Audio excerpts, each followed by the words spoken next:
હરે Krishna everyone, સ્વાગત છે તમારું બધાનું ઇસ્કોન મેંગલુરુ શ્રી શ્રી રાધા ગોવિંદ ટેમ્પલ નંટુર તરફથી. આજે આપણે મળી રહ્યા છીએ લેવલ 1 37મી બેચ 13મા અધ્યાયની ચર્ચાઓ કરવા માટે. ખૂબ ખૂબ ખૂબ હૃદયપૂર્વકનું સ્વાગત છે. વેલકમ ભાનુબેન કાવઠિયાજી, ભીખાજી, નિરુપમાજી, હીર પટેલજી, વેલકમ. નીલમ કોટેચાજી, રીનાજી, રિંકુજી. શરૂઆત કરીએ આજનો 13મો અધ્યાય. શરૂઆત કરતા પહેલા શ્રી શ્રી રાધા ગોવિંદજીના ચરણોમાં વંદન કરીએ અને આજનો અધ્યાય સમજી શકીએ, ભગવદ્ ગીતાના જીવનમાં પ્રેક્ટિકલી ઉતારી શકીએ. એના માટે ભગવાનને ખૂબ જ ભાવપૂર્વક પ્રાર્થના કરીએ. ભગવાનના શુદ્ધ ભક્ત, ભગવાનના પાર્ષદ અર્જુનજીના ચરણોમાં વંદન કરીએ. ભગવાનના પરમ ભક્ત શીલ પ્રભુપાદજી, જયપતાકા સ્વામીજી મહારાજ, પરમ કૃપાળુ નામાનિષ્ઠદાસ પ્રભુજીના ચરણોમાં વંદન કરીશું અને ખૂબ ભાવપૂર્વકની પ્રાર્થનાઓ મંગલાચરણથી શરૂઆત કરીશું. ઓમ અજ્ઞાનતિમિરાન્ધસ્ય જ્ઞાનાજન શલાકયા ચક્ષુરુન્મિલિતમ યેન તસ્મૈ શ્રી ગુરુવે નમઃ. શ્રી ચૈતન્ય મનોભીષ્ટમ સ્થાપિતમ યેન ભૂતલે સ્વયં રૂપ કદા મહ્યમ દદાતિ સ્વપદાન્તિકમ. વંદેહમ શ્રી ગુરુ શ્રીયુતાપદ કમલમ શ્રી ગુરુન વૈષ્ણવાંશ્ચ શ્રી રૂપમ શાક્તજાતમ સગણ રઘુનાથાન્વિતમ તમ સજીવમ સાદ્વૈતમ સાવધૂતમ પરિજન સહિતમ શ્રી કૃષ્ણ ચૈતન્ય દેવમ શ્રી રાધા કૃષ્ણ પાદાન સહગણ લલિતા શ્રી વિશાખાન્વિતાંશ્ચ. હે કૃષ્ણા કરુણા સિંધુ દીનબંધુ જગતપતે ગોપેશ ગોપિકા કાંત રાધા કાંત નમસ્તુતે. તપ્ત કાંચન ગૌરાંગી શ્રી રાધે વૃંદાવનેશ્વરી વૃષભાનુ સુતે દેવી પ્रणमामि हरि प्रिये. वाञ्छा कल्पतरुभ्यश्च कृपा सिन्धुभ्य एव च पतितानां पावनेभ्यो वैष्णवेभ्यो नमो नमः. नमो विष्णुपादाय कृष्णपृष्ठाय भूतले श्रीमते भक्तिवेदांत स्वामी इति नामिने. नमस्ते सरस्वती देवे गौरवाणी प्रचारिणे निर्विशेष शून्यवादी पाश्चात्य देश तारिणे. जय श्री कृष्ण चैतन्य प्रभु नित्यानंद श्री अद्वैत गदाधर श्रीवासादि गौर भक्त वृंद. हरे कृष्णा कृष्ण कृष्णा हरे हरे, हरे राम राम राम हरे हरे. हरे कृष्ण प्रभु जी. कृष्ण हरे कृष्ण प्रभु जी. दंडवत प्रणाम. दंडवत प्रणाम. वेलकम जिग्नेश. हरे कृष्ण प्रभु जी. હરે કૃષ્ણ એવરીવન, બધાનું ખૂબ ખૂબ હૃદયપૂર્વક સ્વાગત છે. પુષ્પાજી, આરતી મેવાડાજી, મીનાક્ષીબેન, ગોપતજી, ગુરુનાથ પ્રભુ, હરે કૃષ્ણ. Welcome મૌલીજી, welcome. બધાનું ખૂબ ખૂબ સ્વાગત છે. જયશ્રી પટેલજી, દર્શના ભટ્ટજી, રિંકુજી. શરૂઆત કરીએ આજનો સરસ મજાનો અધ્યાય. અધ્યાય નંબર 13, ક્ષેત્રજ્ઞ વિભાગ યોગ. વેલકમ અમરીશ પ્રભુ. Thank you so much for joining પ્રભુ.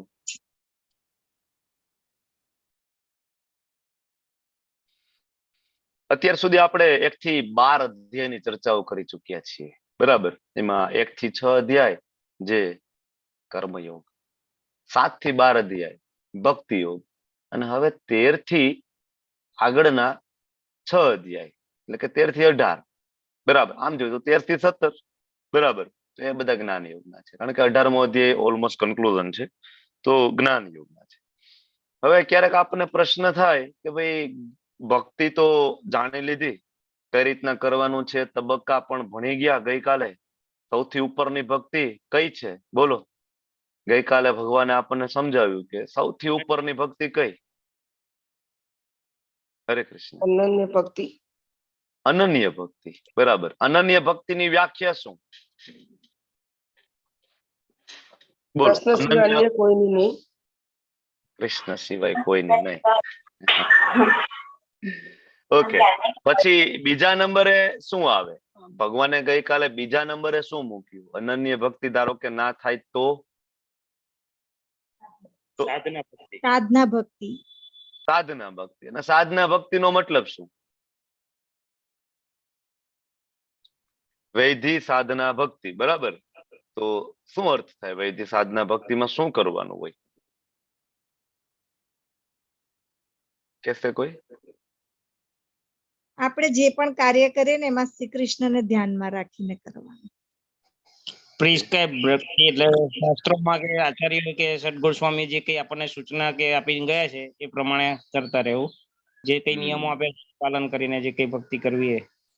એક્ઝેક્ટલી. આચાર્યને શરણે જવું, બરાબર ને? ખાલી કૃષ્ણને સેન્ટરમાં મૂકવાથી પણ સાધના ભક્તિ નથી, પણ આચાર્યને શરણે જવું, આચાર્યો જે નિયમ આપી રહ્યા છે, બરાબર, એ નિયમોનું દ્રઢતાપૂર્વક પાલન કરવું, એને કહેવાય વૈધિ સાધના ભક્તિ. અને પછી ભગવાને વૈધિ સાધના ભક્તિ પછી નીચલા ક્રમમાં શું મૂક્યું એ પણ નથી થતું. ચલો તો શું કરવાનું? એક રિવિઝન લઈ લે ગઈકાલના અધ્યાયનું નાનું એવું. પછી શું મૂક્યું? નિષ્કામ કર્મ. નિષ્કામ કર્મયોગ. નિષ્કામ કર્મયોગ પછી શું? એ પણ ના થાય તો સકામ કર્મ. સકામ કર્મ. સકામ કર્મયોગ. એ પણ ના થાય તો ધ્યાન. ધ્યાન. અને છેલ્લે જ્ઞાન. બરાબર. તો આ રીતના આપણે જોયું કે ભાઈ ભક્તિ કરવાની છે, ખ્યાલ આવી ગયો. ભક્તિ કઈ રીતના કરવાની છે, ખ્યાલ આવી ગયો. ભગવાને 9મા અધ્યાયમાં કહ્યું આપણને કે કીર્તન કરવાનું છે. 10મા અધ્યાયમાં ભગવાને કહ્યું યજ્ઞ નામ જપ યજ્ઞોસ્મી, એટલે કે જપ કરવાના છે. 9મા અધ્યાયમાં ભગવાને એ કહ્યું કે દંડવત પ્રણામ કરવાના છે, પૂજા અર્ચના મંગલારતી ઉપાસના આ બધું કરવાનું. તો ઓલમોસ્ટ બધું કવર થઈ ગયું, બરાબર. આપણે જે કઈ અત્યાર સુધી કરીએ છીએ રોજ સવારથી ઉઠીને સાંજ સુધી, તો ઓલમોસ્ટ એમાં બધું આવી જાય છે. શ્રવણ કરવાની વાત થઈ ગઈ, કીર્તનની વાત થઈ ગઈ. તો હવે જ્ઞાન યોગના છેલ્લા 6 અધ્યાયનું શું કામ છે, અથવા છેલ્લે જ્ઞાન યોગ શું કામ મૂકેલો છે? કોણ કહેશે? હરે કૃષ્ણ પ્રભુજી. હરે કૃષ્ણ. શોભનાથજી બોલો. ક્ષેત્ર અને ક્ષેત્ર વિભાગ સમજાયું? બોલો બોલો. જ્ઞાન યોગ શું કામ છેલ્લે મૂકેલો છે? પ્રશ્ન છે. કોઈ કહેશે? જ્ઞાન યોગના 6 ચેપ્ટર છેલ્લે શું કામ મૂકેલા છે? હીર પટેલજી બોલો. હીર માતાજી.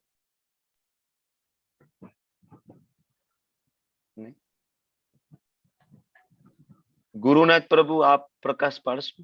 ડોક્ટર હાર્દિક લાડવાજી.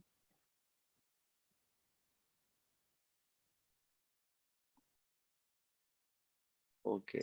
કારણ કે ભગવાન વિશે આપણને જ્ઞાન હોય, એના વિશે જાણતા હોય તો જ આપણને એના પ્રત્યે પ્રેમ થાય, એના પ્રત્યે લાગણી થાય. રાઈટ. જિગ્નેશ દરબારજી શું ઉમેરવું છે પ્રભુ? બોલો બોલો. હરે કૃષ્ણ પ્રભુ. હરે કૃષ્ણ. ભક્તિ યુગમાં ભક્તિ કેવી રીતે કરવાની એ તો જોઈ લીધું. કર્મ યુગમાં કર્મ કેવી રીતે કરવાનું એ પણ જોઈ લીધું.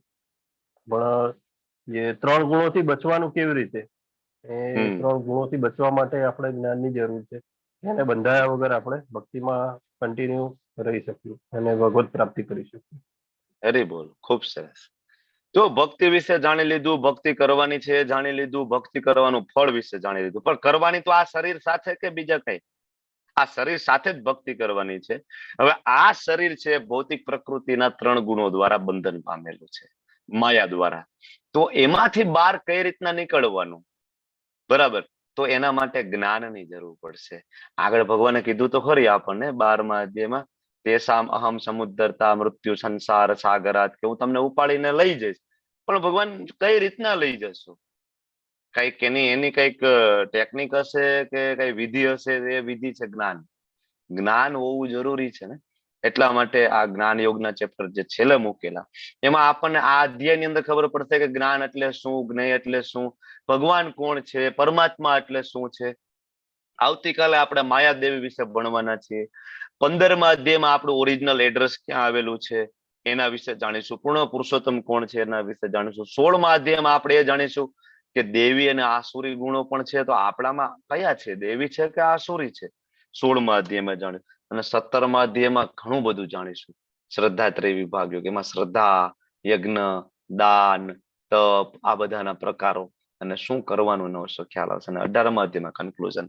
એટલા માટે જ્ઞાન વગર ભક્તિ છે એમાં સ્ટેબલ રહેવું બહુ અઘરું છે.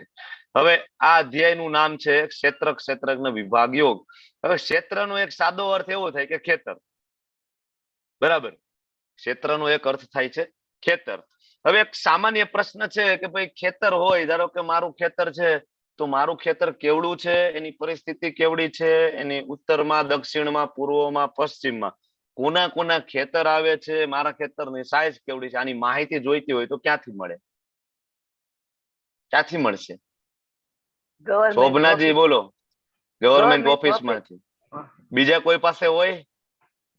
ઘર માલિક એના માલિક પાસે. હરી બોલ. જો શોભનાજી કે છે કે એક તો ગવર્મેન્ટ ઓફિસ માંથી મળે અને એક એના માલિક પાસેથી મળે. એક્ઝેક્ટ જવાબ છે. ખૂબ સરસ માતાજી, ખૂબ સરસ. આવા વડીલો જયારે ભગવદ ગીતાના ક્લાસ એટેન્ડ કરે ને પ્રશ્ન આપણે પૂછીને જયારે જવાબ દે તો આપણને એમ થાય કે ના ના, તો જે યંગસ્ટર છે, બરાબર ને, એ બધા જરૂરથી એક્ટિવલી પાર્ટિસિપેટ કરવું જોઈએ. આ વડીલો છે એ બધા એક્ટિવલી પાર્ટિસિપેટ કરતા હોય. તમારે દરેક પ્રશ્નનો જવાબ દેવા માટે તમારા હેન્ડ રેસ્ટ હોવા જોઈએ. આવડે કે ના આવડે, અહીંયા ક્યાં આપણે સર્ટિફિકેટ કોઈને મેડલ આપવાના છે? આપણે જેવા આવડે એવા જવાબ આપો તો મને ખબર પડશે કે કેટલાનો કન્સેપ્ટ ક્લિયર નથી અને અમારે કયા શ્લોકમાં વધારે ભાર દેવાનો છે. તો મારા ખેતરની માહિતી બે જગ્યાએ મળે. એક તો મારી પાસે એનો દસ્તાવેજ હોય એટલે ખ્યાલ આવે, અને બીજું ગવર્મેન્ટ સિટી સર્વે ઓફિસમાં આપણે જઈએ ને, કલેક્ટરેટ ઓફિસમાં, ત્યાં મળી જાય એક્ઝેક્ટ માહિતી. દસ્તાવેજ નંબર કોમ્પ્યુટરમાં નાખે એટલે તરત તમને ડિટેલ આપી દે. આટલું સમજાઈ જાય એટલે લગભગ આપણું 50% ચેપ્ટરનું કામ પૂરું થઈ જાય છે. આ અધ્યાયને 6 અલગ અલગ વિભાગમાં વહેંચવામાં આવે છે. શરૂઆતનો જે પહેલો વિભાગ છે એની અંદર અર્જુન છે પ્રશ્ન પૂછશે. આ પ્રશ્ન મેં તમને પૂછી લીધો કે 12મા અધ્યાયનો નિષ્કર્ષ તો ભક્તિ છે. ઇવન 12 અધ્યાય સુધીનો નિષ્કર્ષ ભક્તિ છે. તમે જો 6ઠા અધ્યાયના અંતે જુઓ તો પણ ભગવાને શું કીધું? એક વિભાગ ભગવાને પૂરો કર્યો. કયો? પહેલો કર્મયોગ વાળો, કે જેમાં બીજા અધ્યાયમાં જ્ઞાન યોગ આપ્યો, ત્રીજા અધ્યાયમાં કર્મયોગ આપ્યો, ચોથા અધ્યાયમાં દિવ્ય જ્ઞાન, 5મા અધ્યાયમાં કર્મયોગ, 6ઠા અધ્યાયમાં અષ્ટાંગ યોગ, હઠ યોગ આપ્યો. પણ એ પૂર્ણ કરીને 6.47માં ભગવાને શું કીધું? યોગીનામ અપી સર્વેષામ મદ્ગતે અંતરાત્મના શ્રદ્ધાવાન ભજતે. શ્રદ્ધાવાન ભજતે યો મામ સમયયુક્ત તમામ. ઉત્તમ યોગી કોણ છે? ખરેખર યોગી કોણ છે? ઉત્તમ યોગી કોણ? તો કે જે શ્રદ્ધાપૂર્વક મને ભજતે. એટલે 6ઠ્ઠો અધ્યાય પૂરો કરીને ત્યાંય સાર આપી દીધો કે કરવાની ભક્તિ. અને વચ્ચેના 12 અધ્યાયના તો એક એક અધ્યાયની અંદર ભગવાન કહે છે કરો ભક્તિ, બરાબર. પછી 9મો અધ્યાય હોય, 8મો અધ્યાય હોય, 10મો હોય, 12મો હોય. તો અલ્ટિમેટલી 12 અધ્યાયનો નિષ્કર્ષ શું છે? ભક્તિ. તો પછી છેલ્લે શું કામ જ્ઞાન મૂક્યું છે? તો કે ભાઈ આમ જોઈએ ને તો આખી ભગવદ ગીતામાં ખરેખર ભક્તિ સિવાય કઈ નથી, બરાબર. કર્મથી જ્યારે કર્મને ભગવાન સાથે સાંકળી લેવામાં આવે તો એ ભક્તિ છે. સિમ્પલ તમને સમજાવું કે તમે તમારા માટે રસોઈ બનાવો છો, બરાબર, ઘરે, તો એ કર્મ થઈ ગયું છે અને એનું બંધન છે. એ રસોઈ બનાવવામાં, એ ઘઉં ઉગાડવામાં, જે કઈ પાપ કર્મ આજ સુધી થયા અને એનું બંધન તમને થશે, બરાબર. તો એ સાદું કર્મ છે. પણ જ્યારે તમે ભગવાન માટે ભોગ બનાવો છો તો, બરાબર, તો એ ભક્તિ છે. એ જ કર્મ છે એ ભક્તિમાં કન્વર્ટ થઈ જાય. સેમ હવે અહીંયા જે જ્ઞાન અહીંયા આપણને મળશે, જ્ઞાન યોગના અધ્યાય, એ જ્ઞાન દ્વારા શું કરવાનું? તો કે હું કઈ રીતના વધારે કૃષ્ણની સેવા કરી શકું, હું કઈ રીતના અપલિફ્ટ થાવ ધીમે ધીમે ધીમે ધીમે, બરાબર. તો એ જ્ઞાનને આપણે ક્યાં લગાડ્યું? કૃષ્ણની સેવામાં. તો એ પણ ભક્તિ છે, બરાબર. એટલે જ્ઞાનનો ઉપયોગ હમણાં આપણે ચર્ચા કરી કે માયાથી અળગા રહેવામાં અને કૃષ્ણ પ્રત્યે આસક્તિમાં આપણને મદદ કરે, એટલે જ્ઞાનની જરૂર છે, બરાબર. હવે પહેલો શ્લોક, એમાં અર્જુનના પ્રશ્ન છે. 6 પ્રશ્ન ધડાધડ અર્જુન પૂછવાના છે. જેમ 8મા અધ્યાયની શરૂઆતમાં 8 પૂછ્યા હતા, અહીંયા 6 પૂછે છે કે હે કૃષ્ણ, પ્રકૃતિ અને પુરુષ. પ્રકૃતિ એટલે શું? પુરુષ કોણ છે? કૃષ્ણ, ક્ષેત્ર અને ક્ષેત્રજ્ઞ એટલે શું? ક્ષેત્રનો જ્ઞાતા એટલે ક્ષેત્રજ્ઞ. ક્ષેત્રજ્ઞ કોણ છે? ક્ષેત્ર એટલે શું? બરાબર. અને કૃષ્ણ, જ્ઞાન અને જ્ઞેય વિશે મારે જાણવું છે. કેટલા પ્રશ્ન છે? 6. પ્રકૃતિ, પુરુષ, ક્ષેત્ર, ક્ષેત્રજ્ઞ, જ્ઞાન અને જ્ઞેય, બરાબર. હવે ભગવાન આગળના શ્લોકમાં જવાબ આપે છે હે કુંતી પુત્ર, આ શરીરને ક્ષેત્ર કહેવાય. આ તમારી સામે જે પંચ મહાભૂતનું શરીર છે અને ક્ષેત્ર કહેવાય. પણ હમણાં તો આપણે વાત કરી ક્ષેત્ર એટલે ખેતર. આપણને એમ થાય કે ભાઈ આ ખેતર ને શરીર પ્રભુજી ભાઈ એક સાથે તમે સરખાવો તો કઈ રીતના સમજવું? ખેતર તો એક જગ્યાએ સ્થિર હોય, શરીર છે હાલી ચાલી શકે છે, બરાબર. જોઈએ તો આ શરીરને ભગવાને શું કીધું? ક્ષેત્ર. અને એ ક્ષેત્રને જાણનારો એટલે કે આ શરીરને જાણનારો હોય એને કહેવાય ક્ષેત્રજ્ઞ, બરાબર. તો હવે ક્ષેત્રજ્ઞ કેટલા હોય છે? આ પેલા તમને હું પ્રશ્ન પૂછી લઉં કે ક્ષેત્રજ્ઞ કોણ કોણ હોઈ શકે છે? આ શરીરને કોણ કોણ જાણે? જેમ ખેતરને હમણાં શોભનાજી આપણને સમજાવ્યું કે ભાઈ આપણું ખેતર છે તો બે વ્યક્તિ બે જગ્યાએથી રેકોર્ડ પ્રાપ્ત થાય. મારી પાસેથી ગવર્મેન્ટ ઓફિસમાંથી મારું ખેતર હોય તો, બરાબર. હવે આ મારું શરીર છે, આની માહિતી ક્યાંથી મળશે? કોણ કોણ જાણે છે મારા શરીરને? એને ક્ષેત્રજ્ઞ કહેવાય, બરાબર. તો એ ક્ષેત્રજ્ઞ કોણ છે? મૌલી માતાજી બોલો, ક્ષેત્રજ્ઞ કોણ કોણ છે? કોણ જાણે છે આ શરીરને? ભગવાન જાણે ને આપણે જાણીએ. મૌલી માતાજી બોલો, કઈ ઉમેર? ભગવાન જાણે ને આપણે જાણે. મારે જ કેવું હતું પ્રભુજી. એ જ ને, સેમ આન્સર છે ને. ઓકે, બીજા કોઈને કઈ ઉમેરવું છે ભાઈ? કોઈ આપણા નથી? હૃદય બ્રહ્મ સ્વરૂપે આપણા હૃદયમાં પરમાત્મા હોય છે એટલે ભગવાન જાણે, અને આપણું શરીર છે એટલે આપણે જાણીએ. વેરી વેલ, ખૂબ સરસ. બીજા કોઈને કઈ કેવું છે ભાઈ? બ્રહ્મ જાણે, નિરાકાર બ્રહ્મ, પરમ તત્વ કોઈ છે ભાઈ બ્રહ્મ વાળા? હરે કૃષ્ણ નહીં? પ્રભુ. હરે કૃષ્ણ. હા, ક્ષેત્ર એટલે આપણે જાણે, આપણા શરીરને આપણે જાણે. ક્ષેત્રજ્ઞ એટલે જે પરમાત્મા બધાના શરીરને જાણકાર હોય છે. હા, એમાં એવું છે માતાજી, ક્ષેત્ર એટલે તો શરીર જ, બરાબર. ક્ષેત્રજ્ઞમાં બે આવે છે, એક તો આત્મા અને બીજું પરમાત્મા. આત્મા અને પરમાત્મા. હવે જો બે શરીરને જાણનાર છે તો તમને આગલો પ્રશ્ન પૂછું તો ફેર શું? આત્મા પણ જો આપણો આત્મા આપણા શરીરને જાણે કે નહીં? આપણા હૃદયમાં બેઠો છે ને, તો આત્માને ખબર છે ને આપણા શરીરમાં શું ગતિવિધિ ચાલે છે, રાઈટ? અને પરમાત્મા પણ બેઠા છે હૃદયમાં, બરાબર. 18મા અધ્યાયમાં કહેશે, આ અધ્યાયમાં પણ ભગવાન કહેશે કે હા હું તમારા હૃદયમાં છું. અને આપણે તો પહેલેથી બીજા અધ્યાયથી આપણે ભણતા આવીએ છીએ, બરાબર, કે ભગવાન પરમાત્મા સ્વરૂપે આપણા હૃદયમાં બેઠા છે. તો એ પણ જાણે. તો ફેર શું ભાઈ? બેયની જાણકારીમાં ફેર શું? બેયની જાણકારીમાં તફાવત શું છે? આત્મા અને પરમાત્માની શરીર વિશેની જાણકારીમાં શું તફાવત છે? જયેશ ડોડિયા પ્રભુ બોલો.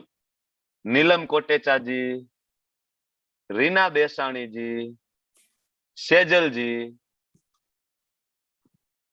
ભાવનાજી. નહીં? નથી બોલું કોઈને મારી સાથે? હરે કૃષ્ણ પ્રભુજી, બોલું હું? હાજી બોલો. આરતીજી બોલો. હા પ્રભુજી, જે આત્મા છે ખાલી પોતાના આત્મા પૂરતું જ જાણી શકે છે, જ્યારે પરમાત્મા છે બધા આત્માઓ વિશે જાણી શકે છે. અરે બોલ, ખૂબ સરસ. કેટલો સરળ આન્સર છે, બરાબર. કે ભાઈ આત્મા છે એ તો લોકલ છે, એ પોતાના બોડી પૂરતું જાણી શકે. ધારો કે મારો આત્મા છે, બરાબર, તો મને ખબર છે કે મારા શરીરમાં શું ચાલે છે, બરાબર. મને ભૂખ લાગે તો મને ખ્યાલ આવે, મને અત્યારે હું જમ્યો છું તો મને પૈતું છે કે નહીં મને ખ્યાલ આવે, બરાબર. મને તાવ આવી ગયો હોય તો મને ખબર પડે, બરાબર. તો એ મને પોતાને ખ્યાલ આવે કારણ કે ચેતના છે, અંદર આત્મા છે, એના કારણે. પણ મારા આત્મા દ્વારા હું તમને જાણી શકું કે તમને અત્યારે શું તકલીફ છે, તમને પેટમાં દુખાવો છે કે નહીં, તમને તાવ આવી ગયો છે કે નહીં? મને ખ્યાલ આવે તમારા મનમાં શું વિચાર ચાલે?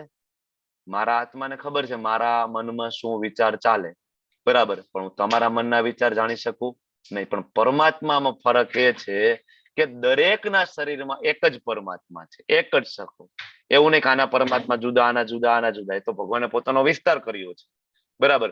પણ ઓરિજિનલી બધા જ પરમાત્મા છે, બરાબર. એ જુદા જુદા નથી, એક જ પરમાત્મા છે. તો પરમાત્મા બધાના શરીર વિશે જાણે છે, ખાલી મારા નહીં. આ તફાવત છે. જોઈએ 6 પ્રશ્નના જવાબ શું છે.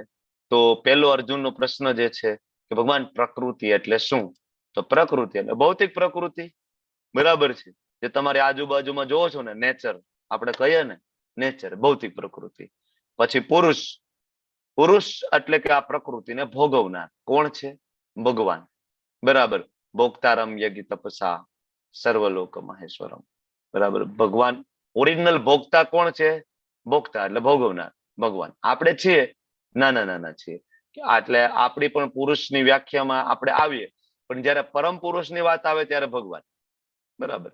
પછી ક્ષેત્ર એટલે શરીર, ક્ષેત્રજ્ઞ એટલે આ શરીરને જાણનાર, બે, આત્મા અને પરમાત્મા. અને જ્ઞાન એટલે શું? તો કે બસ આને જાણી લેવું ને, આ શરીર અને એના જાણનારા. એટલે શરીરને જાણી લો, આત્માને જાણી લો, ને બાજુમાં પરમાત્મા બેઠા છે એને જાણી લો. આને જ્ઞાન કીધું છે.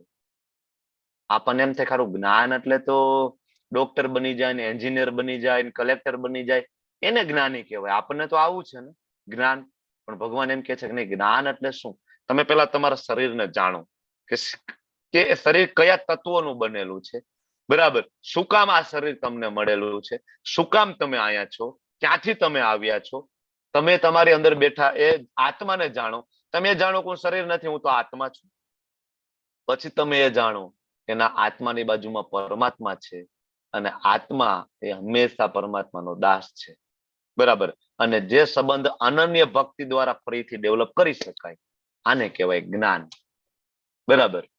નરસિંહ મહેતાને જ્ઞાન હતું, શીલ પ્રભુપાદજીને આ જ્ઞાન હતું, સ્થળ ગોસ્વામીઓને જ્ઞાન હતું. આને જ્ઞાનની વ્યાખ્યા કીધી છે, બરાબર. આપણને એમ થાય જ્ઞાન એટલે અઘરી પરીક્ષાઓ ક્રેક કરીએ ને એટલે જ્ઞાન, બરાબર. અને જ્ઞેય, આ બધું જાણી અને અલ્ટિમેટલી એ જ્ઞેય એટલે શું? ગોલ, બરાબર. ધારો કે કોઈ વ્યક્તિ છે 12 સાયન્સમાં ખૂબ જ સારા પર્સન્ટેજ લઈ આવે, ખૂબ જ સારા પર્સન્ટેજ લઈ આવે, તો એનો ભાઈ જ્ઞેય શું? ગોલ શું? તો કે ભાઈ ડોક્ટર બનવું છે, બરાબર. એ ડોક્ટર બનવું એનો ગોલ.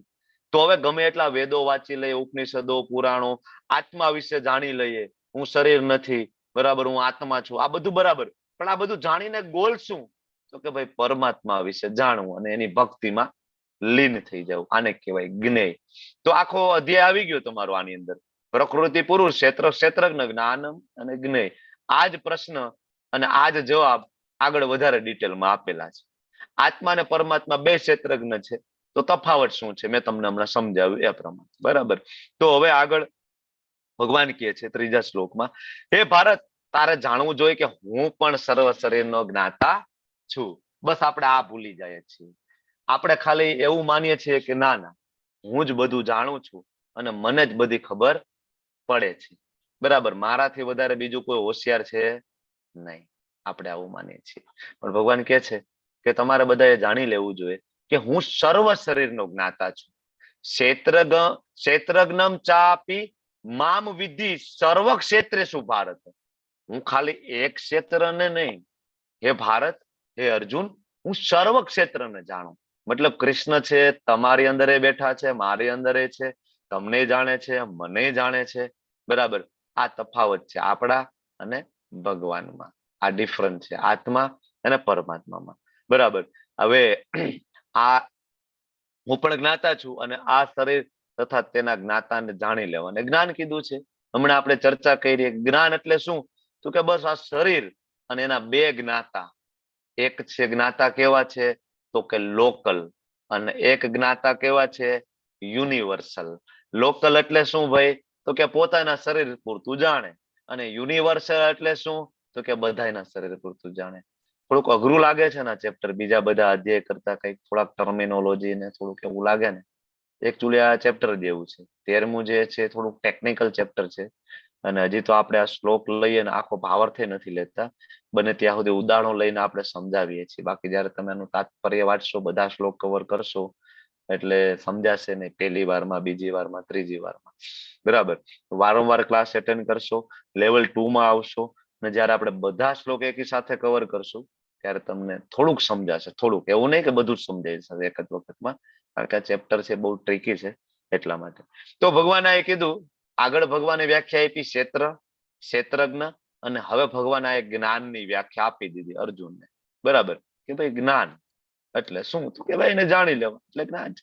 હવે આ જાણીએ ને બહુ મહત્વની વસ્તુ છે કે દરેક જીવની અંદર આત્માય છે અને પરમાત્માય છે. અને આને જ આગળ પંડિતની વ્યાખ્યામાં ભગવાને લીધું છે. ભાઈ પંડિત એટલે કોણ?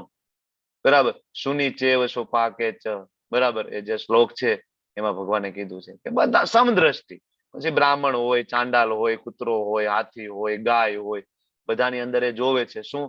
તો કે આત્મા અને પરમાત્મા. એટલે જ આપણે જયારે ચાલતા જતા હોય અને આપણા પગની નીચે ધારો કે કીડી આવી ગઈ ને કીડી મરી ગઈ, તો આપણને એમ થાય કે ભાઈ હવે એ તો કીડી મરી જાય, એના કર્મો છે, બરાબર, એમાં હું શું કરી શકું? નહીં, એની અંદર આત્મા છે ને એમાંય પરમાત્મા છે.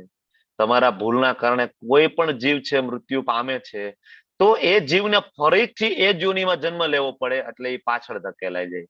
ધારો કે આપણે મનુષ્ય જન્મમાં એવા કર્મ કરેલા છે, બરાબર, કે આપણે મકોડો બનવાનું છે 10 વર્ષ સુધી કે 5 વર્ષ સુધી મકોડો બનવાનું. હવે આપણે મકોડો તો બની ગયા, આપણે મકોડાની યોનિમાં છીએ ને કોઈનો પગ આવીને આપણે મરી ગયા, બરાબર, પાછું મકોડો બનવું પડશે ફરીથી એ જ મકોડાના ગર્ભમાં જવાનું, પાછી પ્રોસેસમાંથી પસાર થઈને પાછો મકોડો. કારણ કે માયાદેવી દ્વારા નક્કી કરેલા જે અવધિ જેલમાં તો વિતાવી જ પડે. એવું નથી કે કોઈ મારી નાખે તમે નીકળી જાઓ. બહુ બહુ સિમ્પલ વસ્તુ છે. ધારો કે જેલનો કોઈ કેદી હોય, બરાબર, જેલમાં ધારો કે જજ સાહેબે 10 વર્ષની સજા કોઈને ફટકારી છે, 10 વર્ષ એને જેલમાં રહેવાનું છે, પણ કોઈ વ્યક્તિ જે છે જાણતા કે અજાણતા જેલનું તાળું છે ખુલ્લું મૂકી દે છે, બરાબર, જેલનું તાળું ખુલ્લું મૂકી દે છે અને ભાઈ ભાગી જાય છે, તો બચી જશે? નહીં બચે. ફરીથી પોલીસ પકડશે અને ફરીથી શું કરશે? જેલમાં નાખશે. સેમ વસ્તુ છે. જાણતા કે અજાણતા કીડી મરી ગઈ, મકોડા મરી ગયા, તો એને ફરીથી એમનીમાં પાછું આવવું પડે છે. એટલા માટે કોઈ પણ જીવની ઇન્સાન ના થાય, એવું મચ્છર પણ ના મારી શકે. એ થોડું અઘરું છે ને. શ્રીલ પ્રભુપાદજીના પ્રિય શિષ્ય પરમ પૂજ્ય તમાલ કૃષ્ણ ગોસ્વામી મહારાજ, બરાબર, એ માયાપુરમાં હતા શરૂઆતમાં. માયાપુરનું જે મંદિર તમે જોઈ રહ્યા છો એ માત્ર એમના પ્રયત્નના કારણે થઈ રહ્યું છે. આખા વિશ્વની અંદર કૃષ્ણનું સૌથી મોટું મંદિર બને છે એ તમાલ કૃષ્ણ ગોસ્વામી મહારાજ, પરમ પૂજ્ય તમાલ કૃષ્ણ ગોસ્વામી મહારાજના અથાગ પ્રયત્નોના કારણે બની રહ્યું છે અત્યારે, બરાબર. જે શ્રીલ પ્રભુપાદજીની ઈચ્છા હતી, જે ભક્તિનો ઠાકોર મહારાજની ઈચ્છા હતી, બરાબર. તો ત્યાં મચ્છર બહુ હતા. તમાલ કૃષ્ણ ગોસ્વામી મહારાજ ત્યાં હતા માયાપુરમાં લેક્ચર લેતા. તો મચ્છર કઈ રીતના ઉડાડતા ખબર? આપણે જનરલી મચ્છર બેસે શું કરીએ? મચ્છર આપણે જોઈએ તો આપણે આમ કરીએ ને, બરાબર ને, કાર્યક્રમ પૂરો, એ આમ કરતા આમ કે ભાઈ મચ્છરે મરવું ન જોઈએ. મમે વાંશો જીવ લોકે જીવભૂત સનાતન, એ કૃષ્ણનો અંશ જ છે, એને યોનિ પ્રાપ્ત થઈ છે અને એ યોનિમાં પ્રાપ્ત થઈ એટલે એની ઇન્દ્રિયો એવી થઈ કે મનુષ્યના દંશ દેવો, એમાં એનો કોઈ વાક નથી, બરાબર. તો બરાબર, જયારે આપણે આ જીવન ચરિત્ર વાંચીએ ને આ બધા ગોસ્વામીઓને, ત્યારે આપણે આપણું માથું જ આપણું ફરી જાય. આપણને એમ થાય મચ્છર નહીં મારવાના, આપણે કહીએ તો આપણે તો ડેન્ગ્યુ થઈ જાય, આપણે તો મલેરિયા થઈ જાય, બરાબર. જયારે વાંચીએ, ખરેખર સમજીએ, ત્યારે ખ્યાલ આવે. એટલે કોઈ પણ જીવની હિંસા કરી શકાતી નથી, બરાબર. નહીતર ફરીથી એને એ યોનિમાં રહેવું પડતું હોય છે, બરાબર. તો અહીંયા વાત થઈ જ્ઞાનની, આગળ ક્ષેત્રજ્ઞાની. હવે એક અહીંયા ઉદાહરણ આપ્યું છે, ખેતર છે. તમે જો ખેતર છે, વચ્ચે ફેન્સિંગ કરેલી છે. આ તો ફોરેન નું ખેતર છે ને એટલે ફેન્સિંગ છે. જો કે આપણે અત્યારે હવે સિસ્ટમ છે, પણ આપણે જૂની સિસ્ટમ કેવી છે? શેઢા, વચ્ચે આટલી જગ્યા હોય, ખબર છે ને, બરાબર. એ થોડુંક આમ ટેકરા જેવું ઊંચું હોય અને ત્યાંથી બે ખેતરના પાર્ટીશન પડે. ફેન્સિંગ ની જરૂર નહીં, આ તો ફોરેન નું છે એટલે ફેન્સિંગ હોય, બરાબર. તો એમાં એક વ્યક્તિ કામ કરે છે. હવે આ વ્યક્તિનું ખેતર આ છે, તો એ પોતાના ખેતર વિશે બધું જાણે છે. ઘઉં વાવ્યા છે, મગફળી વાવી છે, કપાસ વાવ્યો છે, કેટલી દવા છાંટી છે, કેટલી દવા છાંટવાની બાકી છે, એને ખબર છે. બાજુવાળાના ખેતર વિશે એને ખબર નથી ને કે દવા છટાઈ ગઈ નથી છટાઈ ગઈ શું છે. આ કદાચ જોવાથી થોડી ખબર પડે કે ના ભાઈ મગફળી વાવી છે, મગફળી ઉગે છે. એટલે તમે કોઈક બીજાના શરીરને જોવો તો તમને થોડું ખબર પડે કે ભાઈ આ સ્ત્રી છે, આ પુરુષ છે, બરાબર. અથવા કોઈ બીમારીથી ગ્રસ્ત હોય તો આપણને ઘણી વાર જોવાથી થોડોક ખ્યાલ આવી જાય કે ભાઈ આના આંખમાં પ્રોબ્લેમ છે, વોટેવર, થોડું આપ માહિતી મળે, બરાબર. પણ પરમાત્મા 100% બધાના શરીર વિશે જાણે છે, જે અહીં ઉપર બેઠા છે, બરાબર. એને બધાના ખેતર વિશે ખ્યાલ છે. હવે ભગવાન કહે છે કે આ તને મેં સમજાયું, અને આ સેમ વસ્તુ છે ને એ વેદાંત સૂત્રમાં આપેલી છે, બરાબર. વેદવ્યાસજીએ વેદો લખ્યા અને વેદો ઉપરથી એને વેદાંત સૂત્ર લખ્યું, વેદાંત સૂત્ર ઉપરથી એને ભાષ્ય લખ્યું, અને એ જ વેદાંત સૂત્રનું ભાષ્ય એટલે શ્રીમદ ભાગવતમ મહાપુરાણ, જે આપણે રોજ સવારે 7 થી 8 પારાયણ કરીએ છીએ, બરાબર. એ અલ્ટિમેટલી 4 વેદો, 108 ઉપનિષદો, 17 પુરાણો અને બીજા બધા જ વૈદિક સાહિત્યનો સાર એટલે વેદાંત સૂત્ર ઉપરનું ભાષ્ય એટલે શ્રીમદ ભાગવત મહાપુરાણ. બરાબર. તો અહીંયા ભગવાન રેફરન્સ આપે છે કે ભાઈ જો વિભિન્ન ઋષિઓએ વિભિન્ન વૈદિક ગ્રંથોમાં, અલગ અલગ વૈદિક ગ્રંથોમાં કાર્યનું ક્ષેત્ર એટલે કે શરીર, કાર્યનો જ્ઞાતા એટલે કે આત્મા અને પરમાત્મા, આ જ્ઞાનનું વર્ણન કર્યું છે. અને ભગવાન કહે છે ખાસ કરીને તમારે જોવું હોય તો તમને વેદાંત સૂત્રમાં કાર્યકારણનો સર્વ ઉદ્દેશ્ય સહિત એમાં પડે. એટલે કૃષ્ણનું કહેવાનું એવું થાય છે કે ભાઈ જો આ તો ભગવદ્ ગીતા છે, મારે એમાં બધું જ્ઞાન તમને આપી દેવું છે સાર સ્વરૂપે. ભગવાન કહેવા માંગે છે સાર સ્વરૂપે હું તમને બધું આપી દઉં છું. ટોટલ વૈદિક સાહિત્યનો સાર એટલે શ્રીમદ ભગવદ્ ગીતા. પણ તમારે ધારો કે કાર્યકારણના જ્ઞાતા વિશે, ક્ષેત્ર વિશે વધારે ડિટેલમાં જાણવું હોય તો ક્યાંથી મળે? તો ભગવાન કહે છે કામ કરો, તમે વેદાંત સૂત્ર વાંચો. વેદાંત સૂત્ર વાંચવું બહુ અઘરું છે, સામાન્ય આપણા જેવાને એ સમજાતું નથી. It is very difficult. બરાબર. વેદો વાંચવા, બરાબર, એના ઉપરથી એનું વેદાંત સૂત્ર વાંચવું એ બહુ અઘરું છે. તો આપણા માટે સહેલું શું છે? તો કે એના ઉપરથી લખેલું વેદવ્યાસજીએ ભાષ્ય, ભાષ્ય જયારે વાંચીએ ને શ્રીમદ ભાગવત મહાપુરાણ, આની આ જ વસ્તુ એમાં છે, પણ ભગવાન સાથે સાંકળીને, ભગવાનની બધી કથાઓ અને લીલાઓ સાથે સાંકળીને આ વસ્તુ સમજાવી છે. એટલે આપણા જેવા જીવો છે ખૂબ સરળતાપૂર્વક સમજી શકે છે. બરાબર. તો વેદાંત સૂત્રમાં આપેલું છે, ભગવાન એ રેફરન્સ આપે છે. જો હું તને સમજાવું છું, એ વિભિન્ન ઋષિઓએ આપેલું છે. બરાબર. અને એ વૈદિક ગ્રંથોની અંદર આ જે જ્ઞાન મુજબ, સમજણ મુજબ અલગ અલગ પ્રકારની 5 ચેતના વિશે પણ વર્ણન છે. કઈ કઈ ચેતના છે? સૌથી નીચલી ચેતના કઈ? અન્નમય. અન્નમય ચેતનામાં શું હોય? કોઈ વ્યક્તિ અન્નમય ચેતનામાં જીવે છે, આનો મતલબ શું થાય? ફૂડ કોન્શિયસ હોય. ફૂડ કોન્શિયસ હોય. બરાબર. ખાવાનું મળી જાય એટલે કાર્યક્રમ પૂરો ભાઈ. બરાબર. એને અન્નમાં બ્રહ્મના દર્શન થાય, એને એવું કહેવાય. બરાબર. અન્નની અંદર જ એને બ્રહ્મના, ભગવાનના દર્શન થાય. ખાવાનું મળી ગયું ને આપણને, 2 ટાઈમ જમવાનું મળે, બસ મજા મજા, બીજું કાંઈ નહીં. આપણે કઈ કામ ધંધો નથી કરવો, નોકરી નહીં, ગમે એમ કરીને બે ટાઈમનું ગમે જમવાનું મળી જવું જોઈએ. કોરોનામાં આપણે જોયું કે નહીં, મફતનું રાશન મળતું હોય, મફતનું ખાવાનું મળતું હોય, માણસો ઝૂંપડીમાં ભરી દેતા હતા, બધાય નહીં. બરાબર. પણ આપણે જોતા હતા કે જેને આવો લોભ લાગેલો છે એ માણસો બીજાને ખાવા ના દે અને પોતે ભરી ભરીને રાખે, ભરી અંદર બગડી જતું હોય, સડી જતું હોય તોય. કારણ કે ફૂડ કોન્શિયસનેસ, જેમ વિજયાજીએ કીધું એમ, જેમ બેલાજીએ કીધું એમ, કે અન્નમાં બ્રહ્મના દર્શન થાય. ખાવાનું મળી ગયું એટલે પૂરું. તો આ ચેતના છે કેવી છે? પશુ જેવી ચેતના છે. પશુને આટલું જ હોય ને, કૂતરો આખો દિવસ રખડતો હોય, શું ક્યાંક ગમે ને હાડકું મળી જાય ને એકાદું, એટલે આપણને મજા છે ભાઈ. બીજી કઈ ચિંતા છે? તો કે ના કાંઈ નહીં, ખાવાનું મળે એટલે ભયો. આવી ચેતનામાં, અને મોટા ભાગના માણસો આવી ચેતનામાં જીવે છે અત્યારે. બરાબર. હવે એનાથી એક ઉપરની ચેતના આવે. કઈ ચેતના? તો કે ભાઈ પ્રાણમય ચેતના. બરાબર ને? પ્રાણમય ચેતનામાં શું હોય? બોલો. પ્રાણમય ચેતના રજોગુણ હોય. વાત સાચી છે. ઓલામાં તમોગુણ, આમાં રજોગુણ. પણ લક્ષણો શું? પ્રાણમય ચેતનામાં કોઈ વ્યક્તિ જીવે છે, એના લક્ષણો શું? કેમ ઓળખી શકાય? કે જીવવા માટે જ એને બધી વસ્તુઓ જોઈએ, ભૌતિક, પૈસા, જીવન જરૂરિયાતની વસ્તુઓ, કપડા. યસ, બેલાજી, બિંદી માતાજી. બોલો. એને ખબર તો પડી ગઈ ભાઈ ખાલી ખાવું તો ઠીક છે ભાઈ, પણ કુટુંબીજનો હોય, મિત્રો હોય, બરાબર, અને મકાન હોય સારું એવું 1200-1500 ફૂટનું મકાન હોય, 5000 ફૂટનો કઈક બંગલો હોય, હે, અને હજી વધારે થોડાક કઈક બેંક બેલેન્સ હોય, પૈસા હોય તો મજા આવે ને. હે, તો મોટા ભાગના માણસો કઈ ચેતનામાં જીવે છે? પ્રાણમય ચેતનામાં. કુટુંબ હોય, પરિવાર હોય, મિત્ર હોય, પૈસા હોય, બસ બીજું કઈ ન જોઈએ જીવન જીવવા માટે. મનુષ્ય જીવન બસ આના માટે જ છે. સાચું છે ને? આના માટે જ છે ને મનુષ્ય જીવન. પૈસા, કુટુંબ, મિત્ર નહીં. આધ્યાત્મિક કૃષ્ણને અર્પણ કરવાનું. ઓકે, તો તમે સમજો છો. બાકી તમે આજુબાજુમાં પૂછો કે ભાઈ મનુષ્ય જીવન શેના માટે? અરે મજા કરવા માટે. આનંદ કરો ને ભાઈ. હરે કૃષ્ણની માળા લઈને ક્યાં સવારમાં ભગવદ ગીતાના ક્લાસમાં બધા જોડાઈ જાવ છો? આનંદ કરો યાર. ઉઠો શાંતિથી 9 વાગે, ચાની ચુસ્કી લો. તો આ પ્રાણમય ચેતના છે. અને અત્યારે આપણે જોઈએ છે કે 99.9999% માણસો આ બે ચેતનામાં આવી જાય છે. બરાબર. એનાથી ઉપરની એક જે ચેતના આવે ને એને મનોમય ચેતના અથવા જ્ઞાનમય ચેતના કહેવાય. આમાં શું આવે ભાઈ જ્ઞાનમય ચેતના? કંઈક જાણવા જિજ્ઞાસા. એક જાણવાની કઈક ઈચ્છા છે, જાણવું છે. એક જાણવું છે. બરાબર. ધીમે ધીમે એને જ્ઞાન થાય, થોડી બુક્સ વાંચવા માંડે. બરાબર.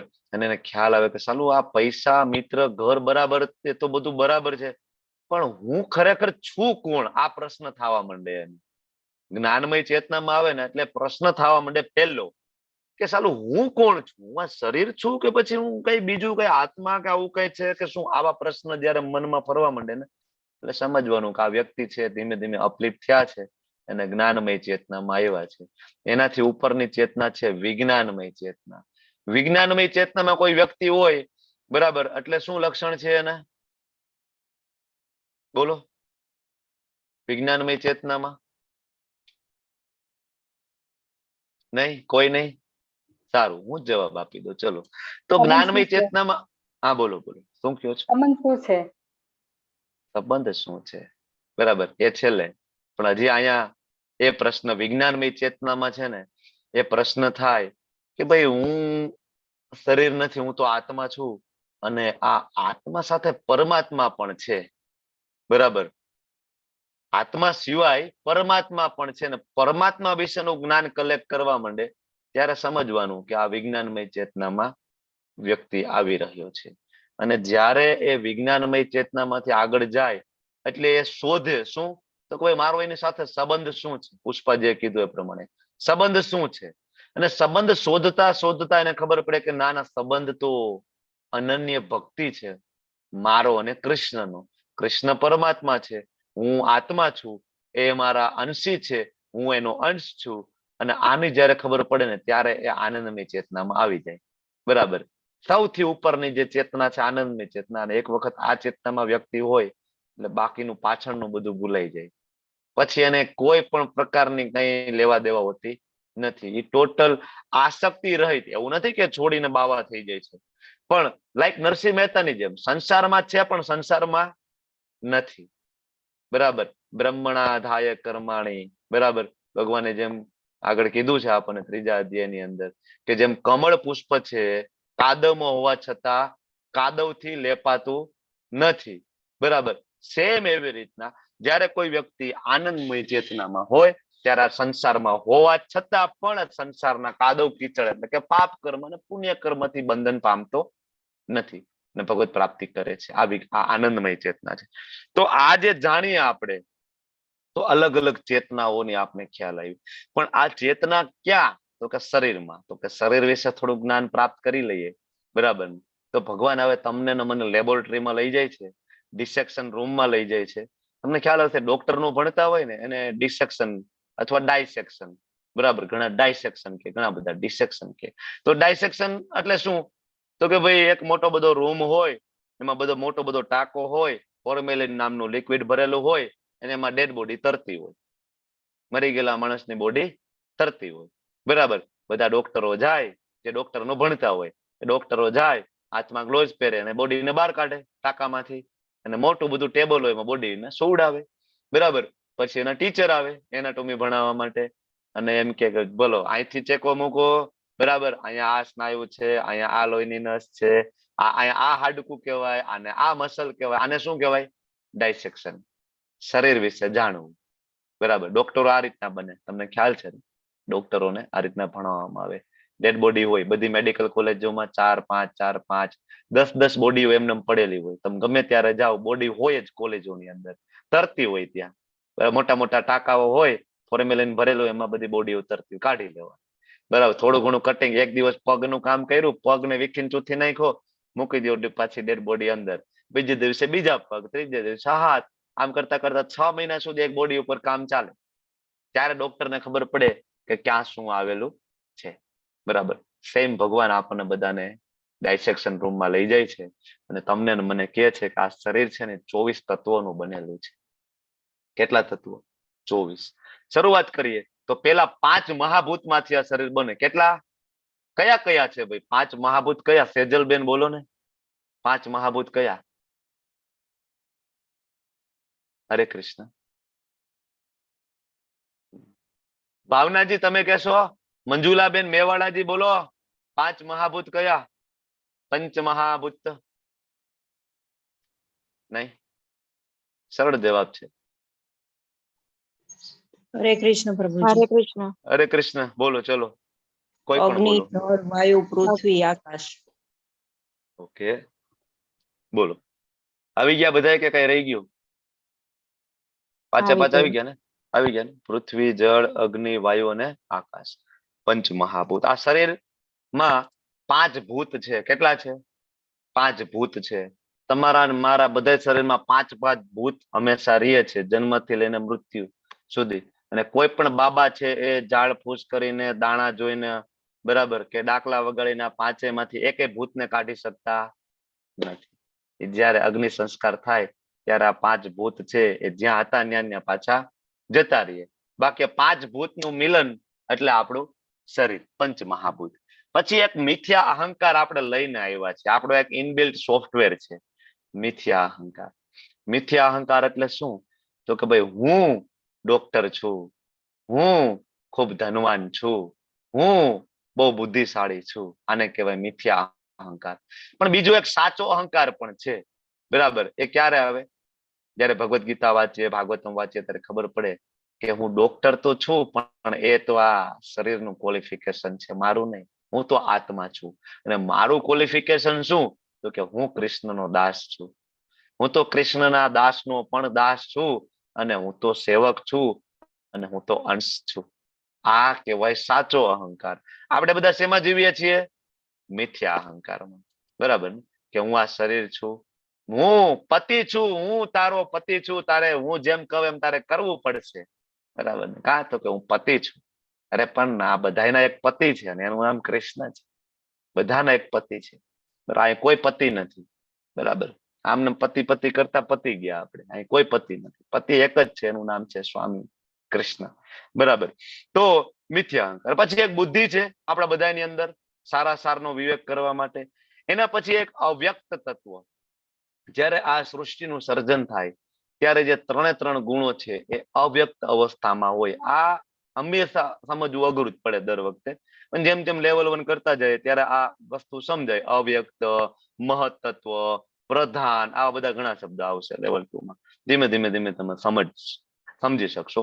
પણ અત્યારે એટલું સમજી લ્યો કે આ શરીર બને ને એમાં 3 ગુણો, સત્વ, રજ અને તમ, બરાબર. આનું મિશ્રણ મિક્સ થાય, પણ એ સૃષ્ટિના સર્જન પહેલા એ અવ્યક્ત અવસ્થામાં હોય. એ બધામાં 33%, આ જે અવસ્થા છે અવ્યક્ત અવસ્થા, બરાબર. પછી એ વ્યક્ત થાય ત્યારે પ્રધાન બને, બરાબર. પછી આપણામાં કોઈકને સત્વ ગુણ જાજો છે, કોઈકને રજો ગુણ છે, અને કોઈને તમો ગુણ છે. એ રીતના ડિસ્ટ્રીબ્યુટ કરવામાં આવે. પછી 10 ઇન્દ્રિય, 10 ઇન્દ્રિયોમાં 5 જ્ઞાનેન્દ્રિય અને 5 કર્મેન્દ્રિય. 5 જ્ઞાનેન્દ્રિય કઈ કઈ બોલો? તો કે ભાઈ એક તો આંખ, કાન, નાક, જીભ અને ત્વચા. આને કહેવાય 5 જ્ઞાનેન્દ્રિય. અને 5 કર્મેન્દ્રિય કઈ? તો કે જીભ, હાથ, પગ, ગુદા અને ઉપસ્થ, એટલે કે જનેન્દ્રિય. આ 5 કર્મેન્દ્રિય, 5 જ્ઞાનેન્દ્રિય, બરાબર. એટલે આને 10 ઇન્દ્રિય કીધી. અને આ બધા ઇન્દ્રિયોનો બોસ કોણ છે? તો કે મન. મન એટલે એકાદશ ઇન્દ્રિય કીધી છે, બરાબર. કારણ કે 11મો મન છે, આ બધાનો બોસ છે. મન આ બધાને ફેરવે છે. અને બીજો 5 ઇન્દ્રિયના વિષય પણ છે. શબ્દ, સ્પર્શ, રૂપ, રસ, ગંધ, બરાબર. જે ઇન્દ્રિય એ મુજબ એના વિષયો. ધારો કે શબ્દ તો કે જીહવા, બરાબર. સ્પર્શ ત્વચા, રૂપ જોવું ક્યાંથી? રૂપ ક્યાંથી જોવો? આંખોમાંથી. રસ ક્યાંથી? જીભથી, બરાબર. શબ્દ, સ્પર્શ, રૂપ, રસ અને ગંધ નાકથી, બરાબર. તો આ રીતે 5 વિષયો. ઈચ્છા, તો ઈચ્છાથી કોઈ દી મુક્ત થઈ શકાય? એક જનરલી બૌદ્ધ ફિલોસોફી, એમાં બ્રહ્મ નિર્વાણ વિશે આવે. નિર્વાણનો મતલબ એવો થાય કે બધી ઈચ્છાઓથી મુક્ત થઈ જવું. એ બધી ઈચ્છાઓથી મુક્ત થવું એ પણ એક ઈચ્છા છે. તમારે મુક્તિની કામના છે તો એ પણ એક ઈચ્છા છે. મતલબ કોઈ વ્યક્તિ ક્યારે ઈચ્છાથી, ઈચ્છા પણ સનાતન છે. જેમ આત્મા સનાતન છે એમ ઈચ્છા છે સનાતન છે. પણ ઈચ્છાને સાચી જગ્યાએ વાળવાની છે. ક્યાં? કૃષ્ણમાં. એટલે ઈચ્છા હંમેશા રહે છે, દ્વેષ છે, સુખ દુઃખ છે, પછી એની કારણે સંઘાત, સંઘર્ષ, સુખ દુઃખના કારણે જે કઈ સંઘર્ષ થાય, ને ચેતના, ધૈર્ય, આ બધું જે છે સંક્ષેપમાં કાર્યના ક્ષેત્ર, તેમની આંતરિક ક્રિયાઓ, એના વિકાર કહેવામાં આવે છે. બરાબર. તો આવી રીતના આપણે જાણી શકીએ કે ભાઈ આ 24 તત્વો દ્વારા આ શરીર બને, જેમાં 5 મહાભૂત છે, 5 જ્ઞાનેન્દ્રિય છે, 5 કર્મેન્દ્રિય છે, 5 ઇન્દ્રિયના વિષયો છે, મન છે, બુદ્ધિ છે, બરાબર, અહંકાર છે, બરાબર, આવી ગયા ને, અને ઇન્દ્રિયો છે, મન, બુદ્ધિ, ઇન્દ્રિય અને અહંકાર. બરાબર. તો આ થઈ ગયા 24 તત્વો. 24 તત્વો દ્વારા આ આપણું શરીર બનેલું છે. હવે આ આપણે જાણીએ ત્યારે આપણને ખબર પડે કે આપણે ક્યાં છીએ. કારણ કે ઇન્દ્રિયો છે એ સમજો કે 5 ગોળા છે, મન છે એ લગામ છે, અને બુદ્ધિ એટલે કે આ સારથી જે બેઠો છે એ, અને આત્મા છે પાછળ બેઠો છે. એક શરીરની અંદર આ સમજો કે આખું શરીર છે, બરાબર, જેમાં 5 ગોળા, લગામ, સારથી અને આત્મા. હવે અત્યારે આપણે કેવું છે કે આપણે જો શરીર માટે તો તમે ને હું બધું કરીએ છીએ ને. શરીર માટે શું શું કરીએ? જીમમાં જઈએ, નાહીએ, બ્રશ કરીએ, સારા સારા કપડા પહેરીએ, પછી માતાજીઓ બધા પાર્લરમાં જાય. હવે તો પ્રભુજી પણ જાય છે, આવું કઈ છે નહીં હવે તો પાર્લરમાં જાય, બરાબર, સુંદર દેખાવાના પ્રયત્ન કરે. શેના માટે?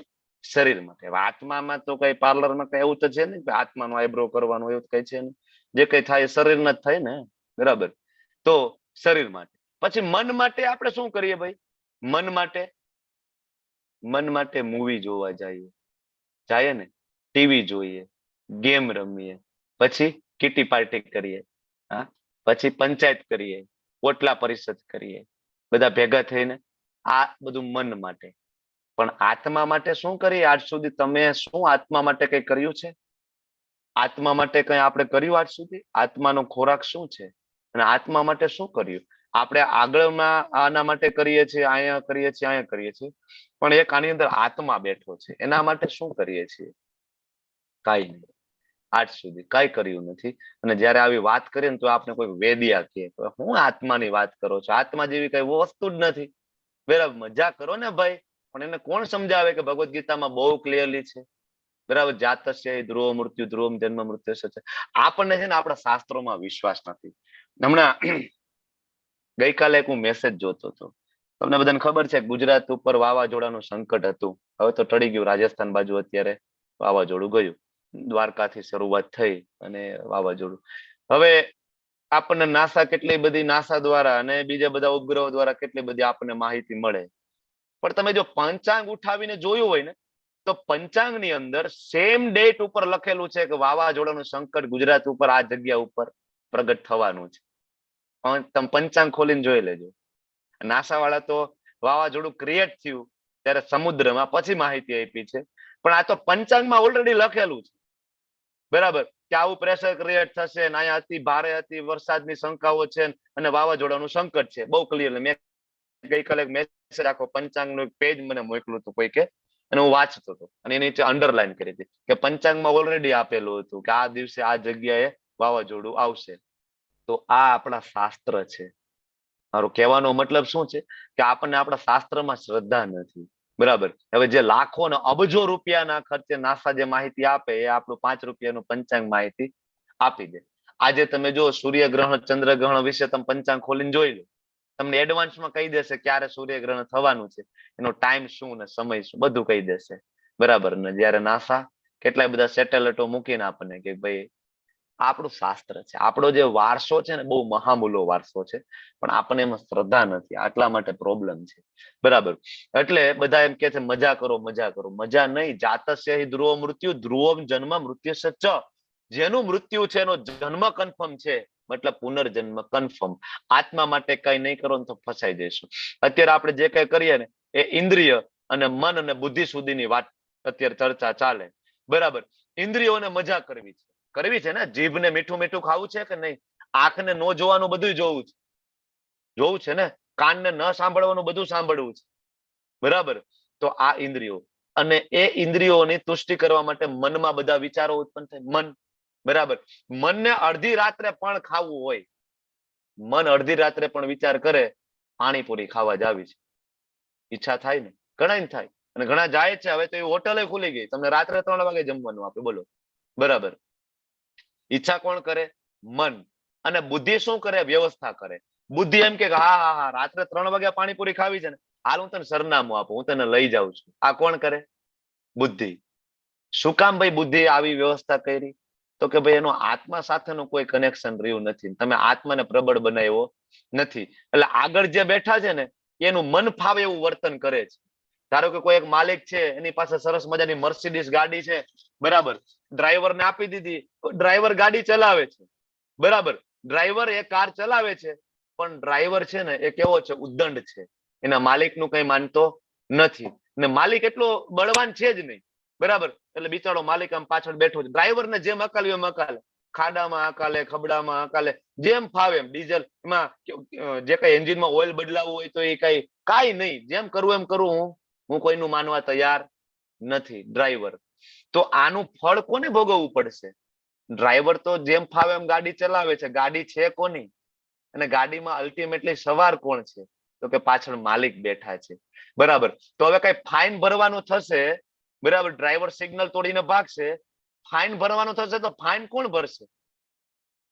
માલિક, બરાબર ને. પોલીસ કોને પકડશે?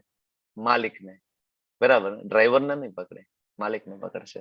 તો કર્મનું બંધન કોને નડશે? બરાબર. અલ્ટિમેટલી આ જવાબ છે કે શું કામ આત્મા અલગ અલગ શરીર ગ્રહણ કરે છે. આત્માનો તો કોઈ વાક નથી, પણ પાછળ બેઠો છે, અને મનુષ્ય જીવન જેના માટે મળ્યું ને એ તમે કર્યું ને. શું? આત્માનો ખોરાક આપવું.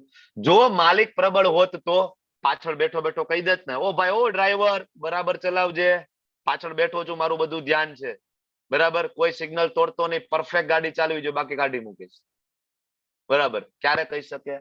આત્મા પ્રબળ હોય તો. પણ અત્યારે તો અહીંયા બુદ્ધિ છે ને એ વ્યવસ્થામાં લાગી ગઈ છે, મનની ઈચ્છાઓ જે પૂરી કરવા માટે, અને આત્મા કંઈ કહી શકતો નથી. પણ જ્યારે તમે આત્માનો ખોરાક આપો છો, આત્માનો ખોરાક ભગવાનનું નામ, આત્માનો ખોરાક આપો છો, બરાબર, અને આ બુદ્ધિને ભગવદ્ ગીતામાં લગાડો છો તમે, ત્યારે બુદ્ધિ ભૌતિક માંથી આધ્યાત્મિક થઈ જાય. કેવી થઈ જાય બુદ્ધિ? આધ્યાત્મિક. અને આધ્યાત્મિક બુદ્ધિ હોય તો જ્યારે મન અડધી રાત્રે ઈચ્છા કરશે, મારે પાણીપુરી ખાવી છે, મારે ખરાબ જોવું છે, મારે ખરાબ કામ કરવું છે, ત્યારે બુદ્ધિ શું કહેશે? બુદ્ધિ, કારણ કે આધ્યાત્મિક થઈ ગઈ છે હવે, એટલે બુદ્ધિ એને સમજાવશે, સારા સારનો વિવેક આવશે બુદ્ધિમાં કે આ વસ્તુ કરાય અને આ વસ્તુ ના કરાય, ભગવદ્ ગીતામાં લખ્યું છે, અને આનું કર્મનું બંધન થશે જે ભોગવવું પડશે. આ કોણ ગાઈડ કરશે? વિવેક બુદ્ધિ. આને કહેવાય વિવેક બુદ્ધિ, બરાબર. એટલે આ વિવેક બુદ્ધિ એકવાર ડેવલપ થઈ જાય, ક્યારે? તો કે આત્માનો એને ખોરાક મળે ને બુદ્ધિને ભગવદ્ ગીતામાં લગાડો, બરાબર, તો જ આત્માને ભગવત પ્રાપ્તિ થઈ શકે છે. તો આત્મા પાછળ બેઠો બેઠો તરત જ બુદ્ધિ કંઈક આડાઅવળી થશે ને તો આત્મા પાછળ બેઠો બેઠો કહેશે, ઓ બુદ્ધિ, ઓ બરાબર ચલાવજે, લગામ બરાબર ખેંચ, અને ઘોડા બધા એક જ દિશામાં એક જ જગ્યાએ ચાલવા જોઈએ, ને મારે જવું છે વૃંદાવન. ક્યાંય આડાઅવળો ફંટાવાનું નથી. હું દીવ જઈ આવું, ગોવા જઈ આવું, સિમલા જઈ આવું, બરાબર નહીં, વૃંદાવન લઈ જા ભાઈ સીધા ઘોડા. કોણ કહેશે? આત્મા. પણ આત્માને ખોરાક આપીએ તો આત્મા કોક દીક બોલે ને, આપવો જ નથી, એટલે બુદ્ધિ, મન, ઇન્દ્રિયો મજા કરી રહી છે, બરાબર. બીજું એક સરસ મજાનું ઉદાહરણ છે, બરાબર. એક રાજા છે, સરસ મજાનું સોનાનું પાંજરું લઈ આવે છે, બરાબર છે, અને પોપટ રાખે છે. આજુબાજુમાં સરસ મજાના ફુવારાઓ, સુગંધી, એમાંથી સુગંધી પાણી આજુબાજુમાં સ્પ્રે કરે, સરસ મજાનું મ્યુઝિક, અને સરસ મજાની જગ્યા હવા આવે ને ત્યાં પાંજરાને લટકાવે છે. થોડા દિવસ થાય ને પોપટ મરી જાય છે. આવું શું કામ થયું ભાઈ? પોપટ મરી શું કામ ગયો? આટલી બધી સુંદર વ્યવસ્થા કરી, હવા આવે, બાજુમાં ફુવારાઓ, સુંદર મજાનું મ્યુઝિક, સોનાનું પાંજરું, તોય પોપટ મરી ગયો. આવું શું કામ થયું? ખોરાક નહોતો આપ્યો. ખોરાક ના આપ્યો એટલે. ખોરાક ના આપ્યો. ખાવાનું તો આપવું પડે ને, કઈ ખાવાનું ના આપ્યું. બહારથી તમે ગમે એટલા મેકઅપ ના લપેડા આપણે કરી લઈએ, સુંદર સુંદર કપડા આપણે બધા પહેરી લઈએ, કોઈ પર્સનલી ના લેવું. હું જયારે આવી વાત કરતો હોય ત્યારે આમાં કોઈ માતાજી પૂરતું કે એવું નથી, પર્સનલી જનરલી બધા માટે લાગુ પડે. હવે કઈ અમે છોકરાઓ મેકઅપ કરવામાં કઈ પાછળ છીએ નહીં, તમને ખબર છે, બધું જ કરાવે. હવે તો બધા આઈબ્રો કરાવે બધા, એટલે આપણે બહારથી ગમે એટલા વાળને દોરામાંથી કાળા કરાવી નાખીએ, ગમે એટલા મેકઅપ કરાવી લઈએ અને ગમે એટલા સૂટ બૂટ ટાઈ પેન્ટ બધું પહેરી લઈએ, પણ જ્યાં સુધી આત્માને એનો ખોરાક નહીં મળે મરી જશે. મરી જવું એટલે શું? અહીંયા પોપટનું મરી જવું એનો મતલબ શું? તો કે આત્મા નીચલી યોનિમાં ગતિ કરશે આગળ જતા, અને અધમથી અધમ યોની. આ જન્મમાં ગમે એટલા સૂટ બૂટ ટાઈ પેન્ટ પહેરી લો, આવતા જન્મમાં કપડા જ નથી પહેરવાના. કૂતરો બનાવે કપડા ક્યાં પહેરવા જવાના? તમે જોયા જ કોઈ કૂતરાના કપડા પહેરેલા? તમને ઢાંડો બનાવશે, બેલ બનાવશે, ક્યાં કપડા જોયા કપડા પહેરેલા? શાસ્ત્રમાં વર્ણન છે. અત્યારે તો જનરલી અંગ પ્રદર્શન બરાબર ટ્રેન્ડ ચાલી રહ્યો છે. જેમ ટૂંકા કપડા પહેરેલા હોય એમ તમે વધારે મોડર્ન ગણાવો. નાના સિટીમાં નથી વાંધો, પણ જેમ મોટા સિટીમાં જાઓ એમ જેમ ટૂંકા કપડા એમ તમે વધારે મોડર્ન, જેમ ફાટેલા કપડા એમ તમે વધારે મોડર્ન.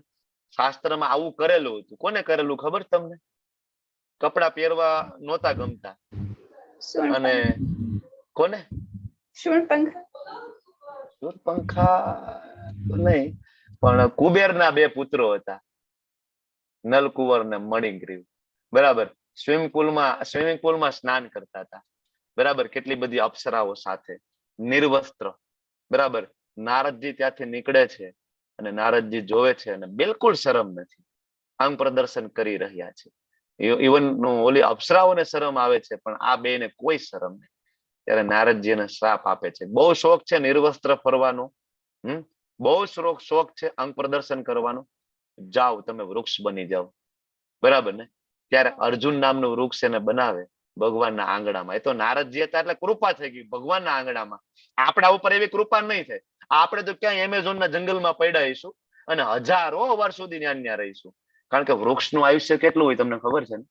સામાન્ય એકાદું વૃક્ષ લઈ લો ને જાણવું, એને 50-100 વર્ષ તો પાકા.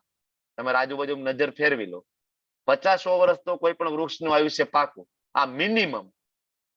બાકી તો 10,000 વર્ષ જૂના વૃક્ષ પણ છે અત્યારે એમેઝોનના જંગલોમાં. 5,000 વર્ષ જૂના વૃક્ષો છે. તો વિચાર કરો, 5,000 વર્ષ સુધી એક જગ્યાએ ઊભું રહેવું, નિર્વસ્ત્ર, ઠંડી ગરમી બધી સહન કરવી. તમને શું લાગે કે એમાં ચેતના નથી? ચેતના નો હોત તો ગ્રો કઈ રીતના થાત એનો? કઈ રીતના એનો વિકાસ થાત? એમાં ચેતના છે, બધું ફીલ થાય છે, બધું જ છે એમાં. બરાબર. એટલે તો એક યોની છે, 84 લાખ યોનીઓમાં એક યોની છે. બહુ ધ્યાન રાખવું પડે, બહુ જ ધ્યાન રાખવું પડે, બાકી ફસાઈ જવાના છે. તો આત્માનો ખોરાક છે હરે કૃષ્ણ કૃષ્ણ કૃષ્ણ હરે હરે, હરે રામ રામ રામ હરે. આ ખોરાક આપતા રહ્યો, વારંવાર આ ખોરાક આપતા રહ્યો, તો બુદ્ધિ છે એ આધ્યાત્મિક થશે અને મન ઇન્દ્રિયો એના કંટ્રોલમાં આવશે અને ભગવત પ્રાપ્તિ કન્ફર્મ થશે. બરાબર. આગળ વધીએ. હવે 8 થી લઈને જે 12 શ્લોક છે ને, એ ભગવાન જ્ઞાન વિશે સમજાવે છે. હમણાં આપણે વાત કરી કે આપણને એમ થાય કે જ્ઞાન એટલે આઈઆઈટી પાસ કરી લઈએ, એન્જિનિયર બની જાય, મોટા ડોક્ટર બની જાય એટલે જ્ઞાની. બરાબર ને? ભગવાન કે નહીં બેટા, જ્ઞાન એ નથી. જ્ઞાન એટલે શું? તો કે જેનામાં જ્ઞાન હોય ને એમાં પહેલી ક્વોલિટી શું હોય? તો કે વિનમ્રતા હોય. જ્ઞાની વ્યક્તિ કેવો હોય? વિનમ્ર હોય. અને આજકાલ તો ઊંધું છે, જેમ વધારે જ્ઞાન ને એમ વધારે તોછડાય, ઉદ્દંડ વર્તન કરવાનું, બીજાને એવું સમજવાનું કે આ તો અભણ છે, કઈ ખબર નથી પડતી. તમે જોયું છે ને? એમાં વ્યક્તિ થોડુંક ભણી લે, ગામડાનો વ્યક્તિ થોડુંક ભણી લે, જો ગામડામાં ભાઈ પાછો આવે એટલે 2 ફૂટ ઊંચું હાલે. ગામડા વાળા એના જ ભાઈઓ, એના જ કુટુંબીઓ, અને ઘણી વાર તો એના મા બાપ થી પણ, હું કઈક જાણું છું, મને જ બધી ખબર પડે. થોડાક ઇંગ્લિશના 2-4 શબ્દ આવડી જાય ને એટલે મા બાપને અભણ સમજવા માંડે. તમને કઈ ખબર નથી પડતી, મને જ બધું આવડે છે. બરાબર ને? આજકાલ ઊંધું છે. તો જ્ઞાની કોને કીધું છે ભગવાને? કે જેનામાં વિનમ્રતા હોય. વિનમ્ર અને જે નમે એ સૌને ગમે. ગમે એવું વાવાઝોડું હોય. બરાબર. એક વખત ની વાત છે, કથા છે કે ગંગા નદી જે છે, માતા ગંગા, બરાબર, કૂદકે ને ભૂસકે આગળ વધતા જાય. બરાબર. અને ઘણી વાર તો મોટા મોટા ઝાડવાઓને તણાઈને લઈ આવે. બરાબર. તેમને પૂછે છે કે તમે મોટા મોટા ઝાડવાને લઈ આવો છો, બરાબર, પણ તમારા જ કિનારે ઉગેલું ઘાસ ને કેમ ક્યારેય સાથે નથી લઈ આવતા? તો ગંગાજી કહે છે કે હું જયારે મારો પ્રવાહ વધારું ત્યારે બધા ઘાસ છે ને આમ સીધા હોય ને તો આમ નમી જાય, તરત નમી જાય છે. એટલે હું ઉપરથી પસાર થઈને હું જતી રહું છું, એટલે હું ક્યારે એને લઈને આવતી નથી. પણ આ ઝાડવા છે ને આમ ઉભા છે, આમ ઉભા છે, એટલે મૂળિયા સહિત કાઢીને હું લેતી આવું છું. એટલે આ જે નમ્ર નથી ને એક દિવસ મૂળિયા સહિત નીકળી જવાના છે. કહેવાનો મતલબ છે મૂળિયા સહિત નીકળી જવું એટલે ભગવત પ્રાપ્તિ કોઈ દી ના થાય. અધમથી અધમ યોની પ્રાપ્ત થવી. પણ જે વિનમ્ર છે બરાબર, પછી દંભ વિહીનતા ખોટો દેખાડો નહીં કરવાનો. અત્યારે તો આનો જમાનો છે બરાબર, દેખાડો જ કરવાનો. પછી જો અહીંયા ભગવાન કહે છે જ્ઞાન એટલે શું? અહિંસા. બરાબર, કોઈ પણ જીવ માત્રની હત્યા ના થવી જોઈએ આપણા જીભની તૃપ્તિ માટે. બરાબર, મને ભાવે છે એટલે કોઈને કાપીને ખાઈ જવું, અહિંસા. કેટલો આપણો સનાતન ધર્મ જોવો તમે, બધા એક એક જીવ વિશે વિચારે છે. નાના નાના કીડી મકોડાથી લઈને બધા વિશે વિચારે. આ ભગવદ્ ગીતા ને આપણો સનાતન ધર્મનો વારસો છે, અહિંસા. પછી સહિષ્ણુતા કીધી છે. ભગવાન કે જ્ઞાની હોય ને સહનશીલ હોય. થોડુંક થાય ને તરત જ ક્રોધે ભરાઈ જાય અને ન બોલવાના શબ્દો બોલે એવું નહીં, સહિષ્ણુ. પછી સરળ હોય. જ્ઞાની હોય કેવાય ખોટા કોમ્પ્લિકેટેડ ન હોય, સરળ હોય. અને સરળતા નામનો ગુણ માતાજીઓમાં બહુ જોવા મળે. માતાજીઓ બહુ સરળ હોય. એને તમે થોડા દિવસ લેવલ 1 માં આવે ને બધું સમજાવો ને કે ભગવાન છે, કૃષ્ણ છે, અહીંયા લખેલું છે, આ રેફરન્સ, માતાજી તરત માની જાય. ના ના સાચી વાત છે, પ્રભુજી કહે છે ને, ચલો કૃષ્ણની ભક્તિમાં લાગી જાય. પણ એની જગ્યાએ પ્રભુજી હોય તો અમે નથી માનતા હો ભાઈ, હજી અમારે બીજા રેફરન્સ જોઈએ, આ જોઈએ, અમને આ શંકા, ઓલી શંકા, તે શંકા. સારું છે, કઈ વાંધો નહીં, પ્રશ્ન થવા જોઈએ. બરાબર, તો સરળતા. અને પછી જો સૌથી મહત્વનો પોઈન્ટ છે કે કોઈ વ્યક્તિ જ્ઞાની છે તો એનો મતલબ સદગુરુનો આશ્રય લીધો હોવો જોઈએ. આચાર્યો ઉપાસનમ, શ્રીમદ ભગવદ ગીતા 13મો અધ્યાય 8મા શ્લોકની અંદર ભગવાન કહે છે કે તમે જ્ઞાની છો એનો મતલબ તમે દીક્ષા લીધેલી હોવી જોઈએ. કોઈ વ્યક્તિને તમે પૂછો ગમે એટલો જ્ઞાની હોય પણ જો એને ગુરુ શરણ નથી લીધું તો એ જ્ઞાની નથી. પછી પવિત્રતા, બે પ્રકારની, બાહ્ય પવિત્રતા અને આભ્યંતર પવિત્રતા. બાહ્ય સ્નાન આદિ કરીને અને આભ્યંતર ભગવાનનું પવિત્ર નામનું જપ કરીને. પછી સ્થિર હોવો જોઈએ, ગમે એવી પરિસ્થિતિમાં ડગે નહીં, સ્થિર. આત્મસંયમ, ઇન્દ્રિય ઉપર એનો કંટ્રોલ હોવો જોઈએ. ઇન્દ્રિય તૃપ્તિના વિષયોનો ત્યાગ હોવો જોઈએ. ખાલી મજા મજા મજા નહીં, બરાબર, એના સિવાયનું કઈક પછી વિચારવું જોઈએ ને, આખો દિવસ એક ને એક વસ્તુ. બરાબર. પછી મિથ્યા અહંકારનો અભાવ, મેં હમણાં કીધું એમ, બરાબર ને, મિથ્યા અહંકાર. હું ડોક્ટર છું, હું એન્જિનિયર છું, હું કલેક્ટર છું, હું બહુ જ્ઞાની છું. આ હું સાઈડમાં મૂકવાનું, એને કહેવાય મિથ્યા અહંકારનો અભાવ. જન્મ મૃત્યુ જરા વ્યાધિ દુઃખ દોષાનું દર્શનમ. જન્મ મૃત્યુ જરા વ્યાધિમાં દુઃખ છે, જન્મમાં બહુ દુઃખ છે, આપણને તો યાદ નથી ને, એટલા માટે શાસ્ત્ર ઉપાડીને જોઈ લો, તમને ખબર પડે. માતાના ગર્ભમાં 9 મહિના સુધી ઊંધું લટકવું, બરાબર, અને મળમૂત્ર વચ્ચે એની અંદર કેટલા બધા બેક્ટેરિયા ને એવું બધું હોય, એ લિક્વિડ હોય ને એની અંદર, જે જેને ગર્ભોદક કહેવાય, આજુબાજુમાં જે લિક્વિડ હોય ને એમનિયોનિક ફ્લુઇડ કહેવાય ઇંગ્લિશમાં. એ ફ્લુઇડમાં એવા કેટલા નાના નાના નાના જંતુ હોય, એ બટકા ભરતા હોય છે શરીરમાં. નાના બાળકને અંદર બટકા ભરતા હોય, બરાબર. તો એ અંદર ખૂબ જ ઘણી વાર તો રડતું હોય. અને ત્યારે ભગવાન છે ને, જો એની સુકૃતિઓ હોય તો એને 100 જન્મ યાદ કરાવે. ભાગવતમમાં છે 100 જન્મ યાદ કરાવે ને, ત્યારે બાળક એમ કે ભગવાન આ વખતે તો ભૂલ થઈ ગઈ, પણ જરૂરથી આ વખતે હું બહાર નીકળીશ ને ત્યારે હું ભક્તિ કરીશ. કારણ કે બહુ જ દુઃખ છે, જન્મમાં બહુ જ દુઃખ છે.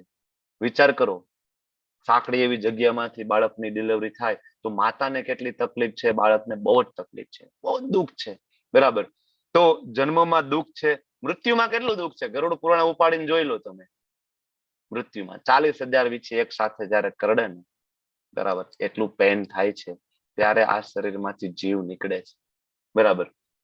એટલે આપણે જોઈએ છીએ ઘણા બધાનું મૃત્યુ થાય ને તો એનું બરાબર, એનો બધો મળમૂત્રનો ત્યાગ થઈ જાય છે, બરાબર. અને શરીર ઘણાને છૂટતું નથી. મારો દીકરો, મારો દીકરો, મારો દીકરો, મારો દીકરો, આંખે ના ખુલતી હોય, સંભળાતું ન હોય, છેલ્લે બોલી ન હોય તોય આમ ખાલી આ જે હોય ને છાતી આમ ઊંચી નીચી થતી હોય. કેટલાય તમે જોયું છે જીવ જ ના જાય. જીવ ઘણી વાર તો ફેમિલી વાળા કંટાળી જાય, હવે જાય તો સારું, આવું ખોટ બને ઘણી વાર થાય. જીવ જ ન જાય, છેલ્લે અટકીને અહીંયા કહેવાય જીવ અહીંયા અટકીને પડ્યો હોય, છેલ્લે જાય જ નહીં, બરાબર. બહુ તકલીફ છે. અને જરામાં કોને તકલીફ નથી? જરા એટલે ગડપણ. અહીં ખોઈ છે, અહીં આપણા કેટલા બધા વડીલો છે, બરાબર, જે વૃદ્ધ છે, તો ગડપણમાં તકલીફ છે કે શું લાગે? મજા આવે છે કે ના? ના, યુવાની કરતા બહુ મજા આવે છે. પેલા હાંધા નહોતા દુખતા, હવે હાંધા દુખવા માંડ્યા છે, બરાબર ને. પેલા બરાબર દેખાતું તો મોતિયો આવી ગયો, આંખમાં તકલીફ, સાંભળવામાં તકલીફ, કઈ ને કઈ બીમારી, ડાયાબિટીસ, બીપી, આ તે બરાબર, તો બહુ તકલીફ છે. અને વ્યાધિ, વ્યાધિ એટલે બીમારી. બીમારીમાં કોને તકલીફ ના હોય? હમણાં આપણે કોરોનામાં જોઈ લીધું, બરાબર ને? તો જન્મ મૃત્યુ જરા વ્યાધિમાં દુઃખ જોવાનું છે, ભગવાન એમ કે છે. પછી કે છે કે વૈરાગ્ય. વૈરાગ્ય એટલે શું? બધું છોડીને ભાગી જવાનું. બાળકો, પત્ની, ઘર, અન્ય વસ્તુઓની મમતામાંથી મુક્તિ. હાલો, ભગવત ગીતામાં કીધું છે ભાઈ, બાળકો, પત્ની, ઘરની મમતામાંથી મુક્તિ એટલે આપણે બાળકો, પત્ની, ઘર બધું છોડી અને બધા સાથે મળીને આપણે નીકળીએ વૃંદાવન. કા ભગવત ગીતામાં કીધું છે બાળકો પ્રત્યે મમતા નહીં, પત્ની પ્રત્યે મમતા નહીં. અહીંયા મમતા એટલે કે ખોટી આસક્તિની વાત છે. ઘણા આવું સમજાવે છે કે ભગવત ગીતામાં કીધું છે ભગવાને બાળકો પ્રત્યે પ્રેમ નહીં, ખોટી મમતા નહીં, પત્ની પ્રત્યે મમતા નહીં, તો લગ્ન જ ના કરવા જોઈએ તમારે. બરાબર, હવે લગ્ન કરી લીધા છે, પત્ની છે, બાળકો છે, તો તમારે તમારી ફરજ નિભાવવાની, પણ આસક્તિ નહીં. આસક્તિ એટલે શું? ધૃતરાષ્ટ્રને હતું એ સવારથી લઈને સાંજ સુધી એક જ વસ્તુ, શું? કઈ રીતના રાજ્ય મળી જાય, મને મળે, મારા દીકરાને મળે, મને મળે, મારા દીકરાને મળે. આપણે શું કરીએ છીએ? કઈ રીતના મને વધારે પૈસા મળી જાય, મને મળી જાય, મારા દીકરાને મળી જાય, મને મળી જાય, મારા દીકરાને. આપણે બધા ધૃતરાષ્ટ્ર જ છીએ હાલતા ચાલતા, કોઈ ફેર નથી ધૃતરાષ્ટ્રમાં આપણામાં. બરાબર, એને એ જ હતું ને આપણે એ જ છે. લાવો લાવો લાવો લાવો, બીજી કઈ વાત નથી આપણી પાસે. બરાબર, તો મમતામાંથી મુક્તિનો મતલબ એ થાય ખોટી આસક્તિ. જયારે ભગવાનનું સેવા કરવાની ત્યારે એ પણ કરવું જોઈએ અને બાકીની ફરજ પણ આપણે નિભાવીએ. અનુકૂળ પ્રતિકૂળ ઘટનાઓમાં સંભાવ. બરાબર, દ્વારકામાં અમે ફોન કર્યો હતો, કોઈ વાવાઝોડાની કેવી અસર છે એ કે ન્યૂઝમાં આવે છે કે, પણ અહીંયા અમારે કઈ ચિંતા જેવું નથી, અમે તો દ્વારકાધીશના શરણે બેઠા છીએ અને કાંઈ ઉપાધિ નથી, એને જે કરવું હોય છે કરશે દ્વારકા વાળો. હોય કે આ અમારો હમણાં અનુભવ છે. પરમ દિવસે ફોન કર્યો હતો, કારણ કે મંદિર તો તમને બધાને ખબર છે નજીક, દરિયો કાંઠો એકદમ નજીક, અને ત્યાંથી જ વાવાઝોડું પસાર થવાનું હતું. પણ ભક્તોને કોઈ ચિંતા નથી કે અમે પ્રસાદ ખાઈએ છીએ, મંગલા આરતી કરીએ, કીર્તન કરીએ, મજા મજા છે કે જે કઈ કરશે દ્વારકા વાળો કરશે કે કઈ ફેર ના પડે, વિચલિત ના થાય. બાકી બધા ચિંતામાં, ટેન્શનમાં, હવે આમ થઈ જશે ને તેમ થઈ જશે. બરાબર, અને પછી ખૂબ જ ઇમ્પોર્ટન્ટ વસ્તુ આગળ હતું સદગુરુનો આશ્રય. એટલે મેં આ બે વસ્તુ હાઇલાઇટ કરી છે, સદગુરુનો આશ્રય અને બીજું મારા પ્રત્યે નિરંતર અનન્ય ભક્તિભાવ. જો કોઈ જ્ઞાની હોય એનો મતલબ શું? કોઈ મોટા મોટા પ્રવચન આપે, કોઈ વ્યાસપીઠ ઉપર બેસી જાય, કોઈ સ્ટેજ ઉપર ચડી જાય, કોઈ તમને મોટિવેશનલ સ્પીચ આપવા માંડે, કોઈ પોતાના નામની આગળ આચાર્ય લગાડી દે, કોઈ પોતાના નામની આગળ સદગુરુ લગાડી દે, કોઈ ઇંગ્લિશમાં લેક્ચરો આપવા માંડે, તો જ્ઞાની થઈ ગયા? નહીં. જ્ઞાની એટલે શું? તો કે સદગુરુનો આશ્રય. સદગુરુનો આશ્રય એટલે 4 પરંપરામાંથી એક પરંપરામાં હોવા જોઈએ. બરાબર, અને બીજું ભગવાન એમ કે છે કે મારા પ્રત્યે નિરંતર અનન્ય ભક્તિભાવ હોવો જોઈએ. પછી એકાંતવાસની ઈચ્છા થવી જોઈએ. કળિયુગમાં એકાંતવાસ એટલે શું? આ તમે ને હું 57 જણા અત્યારે બેઠા છીએ ને, આને એકાંતવાસ કહેવાય. બરાબર, અત્યારે આપણે ઘર, પરિવાર, સમાજથી અલગ થઈ અને આપણે એક સાથે 56-57 જણા શું ચર્ચા કરીએ? ખાલી કૃષ્ણ. બરાબર, આને કહેવાય એકાંતવાસ. સામાન્ય જન સમૂહથી અલિપ્ત રહેવું. જે શેર બજારની, ક્રિકેટની ચર્ચા થાય ત્યાંથી પછી આપણે જતું રહેવાનું, એમાં બહુ પડવાનું નહીં. આત્મ સાક્ષાત્કારના મહત્વનો સ્વીકાર કરવાનો. હું શરીર નથી, હું આત્મા છું અને આત્મા કૃષ્ણનો દાસ છે. પરમ બ્રહ્મની તાત્વિક શોધ કરવાની. જો આ તાત્વિક શબ્દ છે ને, તત્વત હોય બહુ મહત્વનો છે. તત્વત એટલે શાસ્ત્રો વાંચીએ, ભગવદ્ ગીતા, ભાગવતમ, ભગવાનની લીલા સાંભળીએ અને ભગવાનને તત્વત જાણવાની કોશિશ કરીએ, તો ભગવાન કહે છે કે આને હું જ્ઞાન તરીકે ઘોષિત કરું છું. આ જ્ઞાન છે, બાકી બધું અજ્ઞાન છે. ભગવાને પોતે કીધું કે આના સિવાયનું જે કઈ છે અજ્ઞાન. તો ગમે એટલો મોટો કલેક્ટર હોય પણ જો એને ગુરુ આશ્રય નથી લીધો ને એમાં જો આટલા ક્વોલિટીઝ નથી તો કેવો છે? અજ્ઞાની. ગમે એટલો મોટો ડોક્ટર હોય તો કેવો છે? અજ્ઞાની, અંધકારમાં ડૂબેલો છે. બરાબર, તો આ થઈ ગયું જ્ઞાન. હવે અર્જુનનો પ્રશ્ન બાકી રહે છે જ્ઞેય. બરાબર, તો ભગવાન કહે છે હું તને જ્ઞેય વિશે કહું છું અને જાણીને તો બ્રહ્મનું નિત્ય આસ્વાદન કરીશ. કારણ કે જ્ઞેય કોણ છે? જ્ઞેય તો પરમાત્મા છે. કોઈ પરમાત્માને જાણી લે તો બ્રહ્મનું નિત્ય આસ્વાદન એટલે કે દિવ્ય આનંદ તું પ્રાપ્ત કરીશ. અને આ બ્રહ્મ, બરાબર, બીજો બ્રહ્મનો અર્થ આત્મા પણ થાય. બરાબર, અને બ્રહ્મ એટલે દિવ્ય, બ્રહ્મ એટલે આત્મા. આત્મા કેવો છે? અનાદિ. અને આત્મા કોને આધીન છે? ભગવાનને. આ ભૌતિક જગતના કાર્યકારણથી પરે છે. બરાબર, આગળ જોઈએ. પરમાત્મા સર્વ ઇન્દ્રિયોના આદિ સ્ત્રોત છે છતાં તેઓ ઇન્દ્રિય રહિત છે. ઘણા બધા આ શ્લોકને એવી રીતના સમજાવે છે કે ભાઈ આ શ્લોકની અંદર ભગવાન એમ કીધું કે ભગવાન ઇન્દ્રિય રહિત છે, મતલબ ભગવાનને કોઈ ઇન્દ્રિય નથી. ભગવાનને આંખ નથી, નાક નથી, કાન નથી, મોઢું નથી. ભગવાન ઇન્દ્રિય રહિત છે. અરે ઇન્દ્રિય રહિત નો મતલબ શું થાય? ઇન્દ્રિય રહિત એટલે આપણા જેવી ઇન્દ્રિય નથી. ભગવાનને એવી આંખ નથી જેમાં મોતી આવી જાય, બરાબર. ભગવાનને એવી આંખ નથી કે જેનાથી ખાલી જોઈ જ શકે, બરાબર ને. પુરાણોની અંદર વર્ણન છે. ભગવાનને તમે ભોગ લગાડો છો, ભગવાન કઈ રીતના જમે છે? ભગવાન માત્ર દ્રષ્ટિપાત કરીને. એક વખત લક્ષ્મીજી પણ પૂછે છે ક્યારે તમારો બર્થડે ઉજવવાનો લાવો મળવાનો છે? તો ભગવાનની ઇન્દ્રિય વિશે વાત કરતા હતા. હરે કૃષ્ણ કૃષ્ણ કૃષ્ણ હરે હરે, હરે રામ રામ રામ હરે હરે. ભગવાનની ઇન્દ્રિય અને આપણી ઇન્દ્રિયમાં તફાવત છે.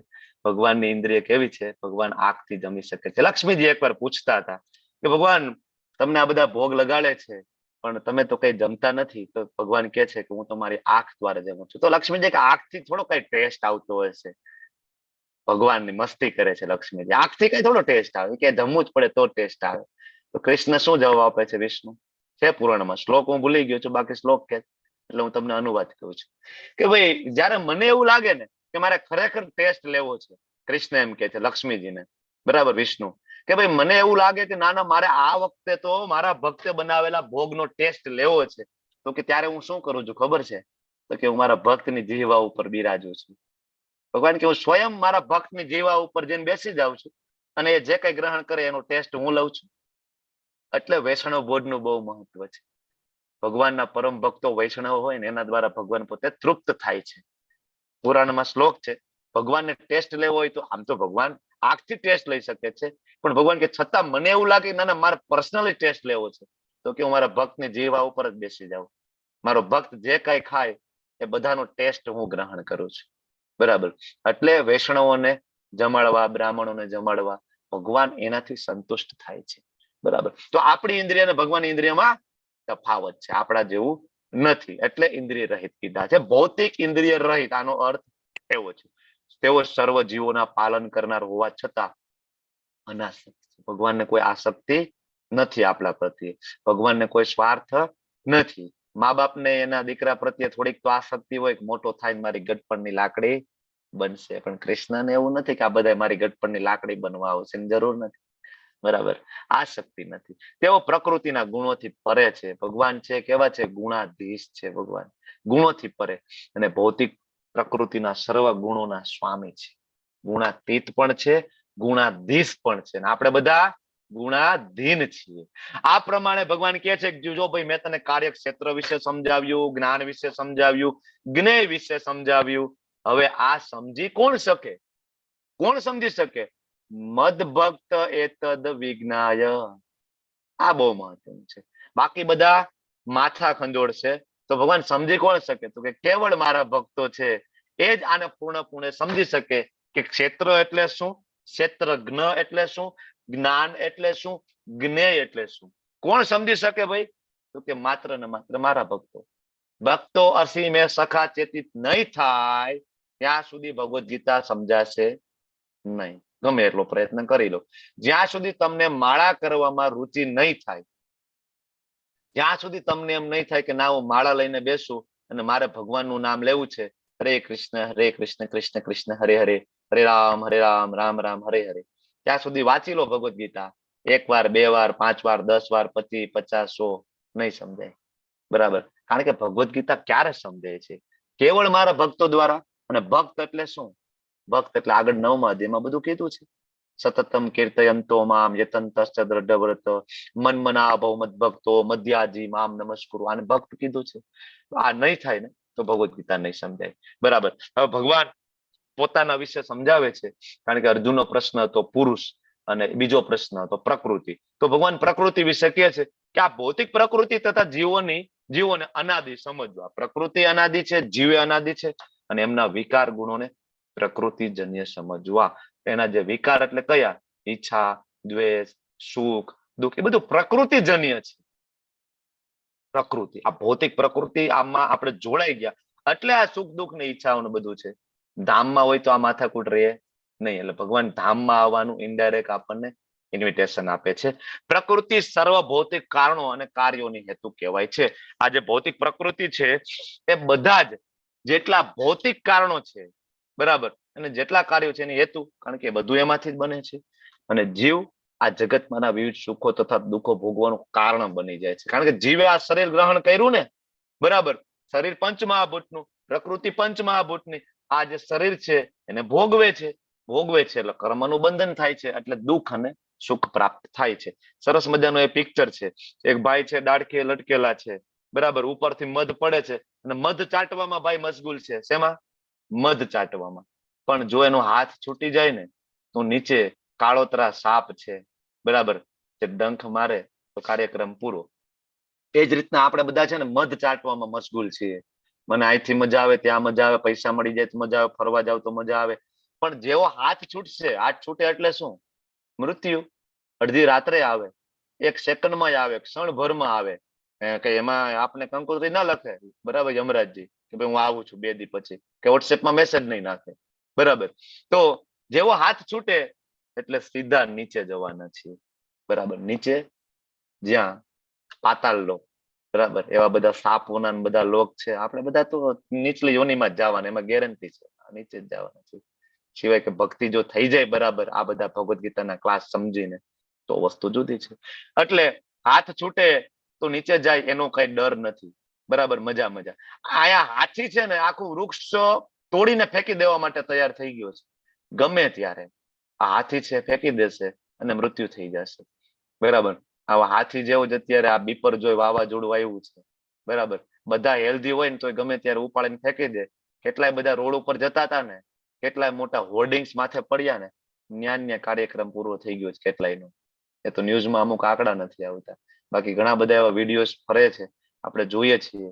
બાઇક લઈને જતા હોય માથે પતરું પડે, કાર્યક્રમ ન્યા પૂરો, બરાબર. તો આ છે હાથી છે. અને તમને એમ લાગે કે ના ના અમે એમાંય બચી જઈશું, તો તમે આનાથી કેમ બચશો? આ કાળો ને સફેદ ઉંદેડો. કાળો ને સફેદ ઉંદેડો એટલે શું છે? ઉંદર. બોલો. દિવસ અને રાત તો પસાર થઈ રહ્યા છે ને, એક પછી એક દિવસ જાય, એક પછી એક રાત જાય, તો તમે ધીમે ધીમે ધીમે ક્યાં જઈ રહ્યા છો? મૃત્યુના મુખમાં.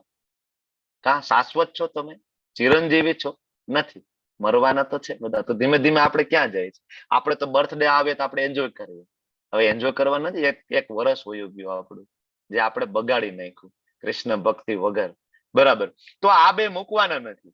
અને પછી આ મધમાખીઓ દંશ મારે છે. 3 પ્રકારના તાપ, ત્રિવિધ તાપ, આધ્યાત્મિક, આધિ ભૌતિક, આધિ દૈવિક, આ 3 તાપ સતત આપણને હેરાન કરે છે.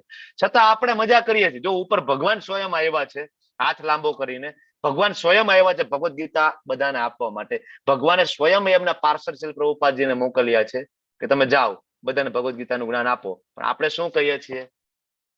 નહીં નહીં, અમારે તો બહુ મજા છે, બહુ આનંદ છે, અમારે ભગવદ્ ગીતા જોઈતી નથી, અમારે ક્લાસ એટેન્ડ કરવા નથી, અમને બહુ મજા આવે છે.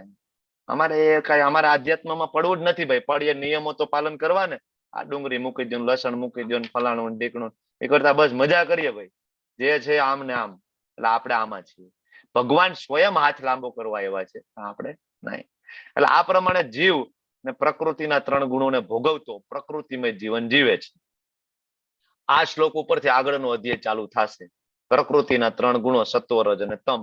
આને ભોગવતો આપણે બધા પ્રકૃતિમય જીવન જ જીવીએ છીએ. અને આ ભૌતિક પ્રકૃતિ સાથેના સંગના કારણે થયું. આ જીવને આ શરીર મળ્યું એટલે આ બધી મગજમારી થઈ. અને આ રીતે વિભિન્ન યોનિઓમાં ઈષ્ટ અને અનિષ્ટ પ્રાપ્ત થાય. ઈષ્ટ એટલે ક્યારેક ઉપર જાય છે, ક્યારેક અનિષ્ટ એટલે નીચે જાય છે. ક્યારેક સ્વર્ગમાં જઈને દેવતા બની જાય છે, ઇન્દ્ર બની જાય છે, અને ક્યારેક કીડી મકોડા પણ બની જાય છે, બરાબર. નર્કની યોની પણ ભોગવે છે, બરાબર. હવે પરમાત્મા ક્યાં રહે છે એના વિશે, બરાબર, અર્જુનનો પ્રશ્ન હતો કે ભગવાન મારે પુરુષ વિશે, પ્રકૃતિ વિશે જાણી લીધું, હવે અર્જુનનો પ્રશ્ન એક જ બાકી રહે છે, ભગવાન પુરુષ વિશે જાણવું છે. તો ભગવાન કહે છે પુરુષ એટલે કોણ? તો કે આ દેહમાં એક અન્ય દિવ્ય ભોગતા છે જેને ઈશ્વર કહેવાય છે. અચ્છા, ઈશ્વર કોણ? ભગવાન તમે જ છો? તો કે હા, 7.7 તો મેં કીધું, મત પરતરમ ન અન્યત કિંચિત અસ્તિ ધનંજય. આગળ 18મા અધ્યાયમાં પણ હું કહીશ, ઈશ્વર સર્વભૂતાનામ હૃદય અર્જુન તિષ્ઠતિ. ઈશ્વર દરેકના હૃદયમાં બેઠા છે અને એ હું છું, બરાબર. બ્રહ્માજીએ પણ કીધું, બરાબર, ઈશ્વર પરમ કૃષ્ણ સચ્ચિદાનંદ વિગ્રહ. તો એ ઈશ્વર છે, સર્વોપરી સ્વામી છે, કૃષ્ણ છે, એ હૃદયમાં બેઠા બેઠા શું કરે? બે કામ, ઉપદ્રષ્ટા અનુમંતા, સાક્ષી અને અનુમતિ આપનાર તરીકે હાજર રહે છે. અને આને કહેવાય પરમાત્મા. ઓળખી ગયા ને પરમાત્માને? શું કરે હૃદયમાં બેઠા બેઠા? બે કામ. એક તો તમે જે કઈ કરો છો ત્યાં સીસીટીવી કેમેરા લઈને બેઠા છે, બરાબર, રેકોર્ડિંગ સતત ચાલુ છે, કોન્સ્ટન્ટ, સારું ખરાબ કન્ટિન્યુઅસ રેકોર્ડિંગ ચાલુ, બરાબર. એક ક્ષણ માટે પણ એમાં બેટરી ડાઉન થતી નથી કે ના હું ખરાબ કામ કરી લઉં, કેમેરો બંધ છે. ના, કેમેરો ચાલુ છે, કમ્પ્લીટલી રેકોર્ડિંગ ચાલુ છે. અને બીજું, ઉપદ્રષ્ટા અને અનુમતિ આપનાર છે. તમે જે કઈ સારું કામ કરો અને જે કઈ ઇવન ખરાબ કામ કરો તો એનું અલ્ટિમેટલી સેન્કશન તો ભગવાન તરફથી જ થઈ રહ્યું છે.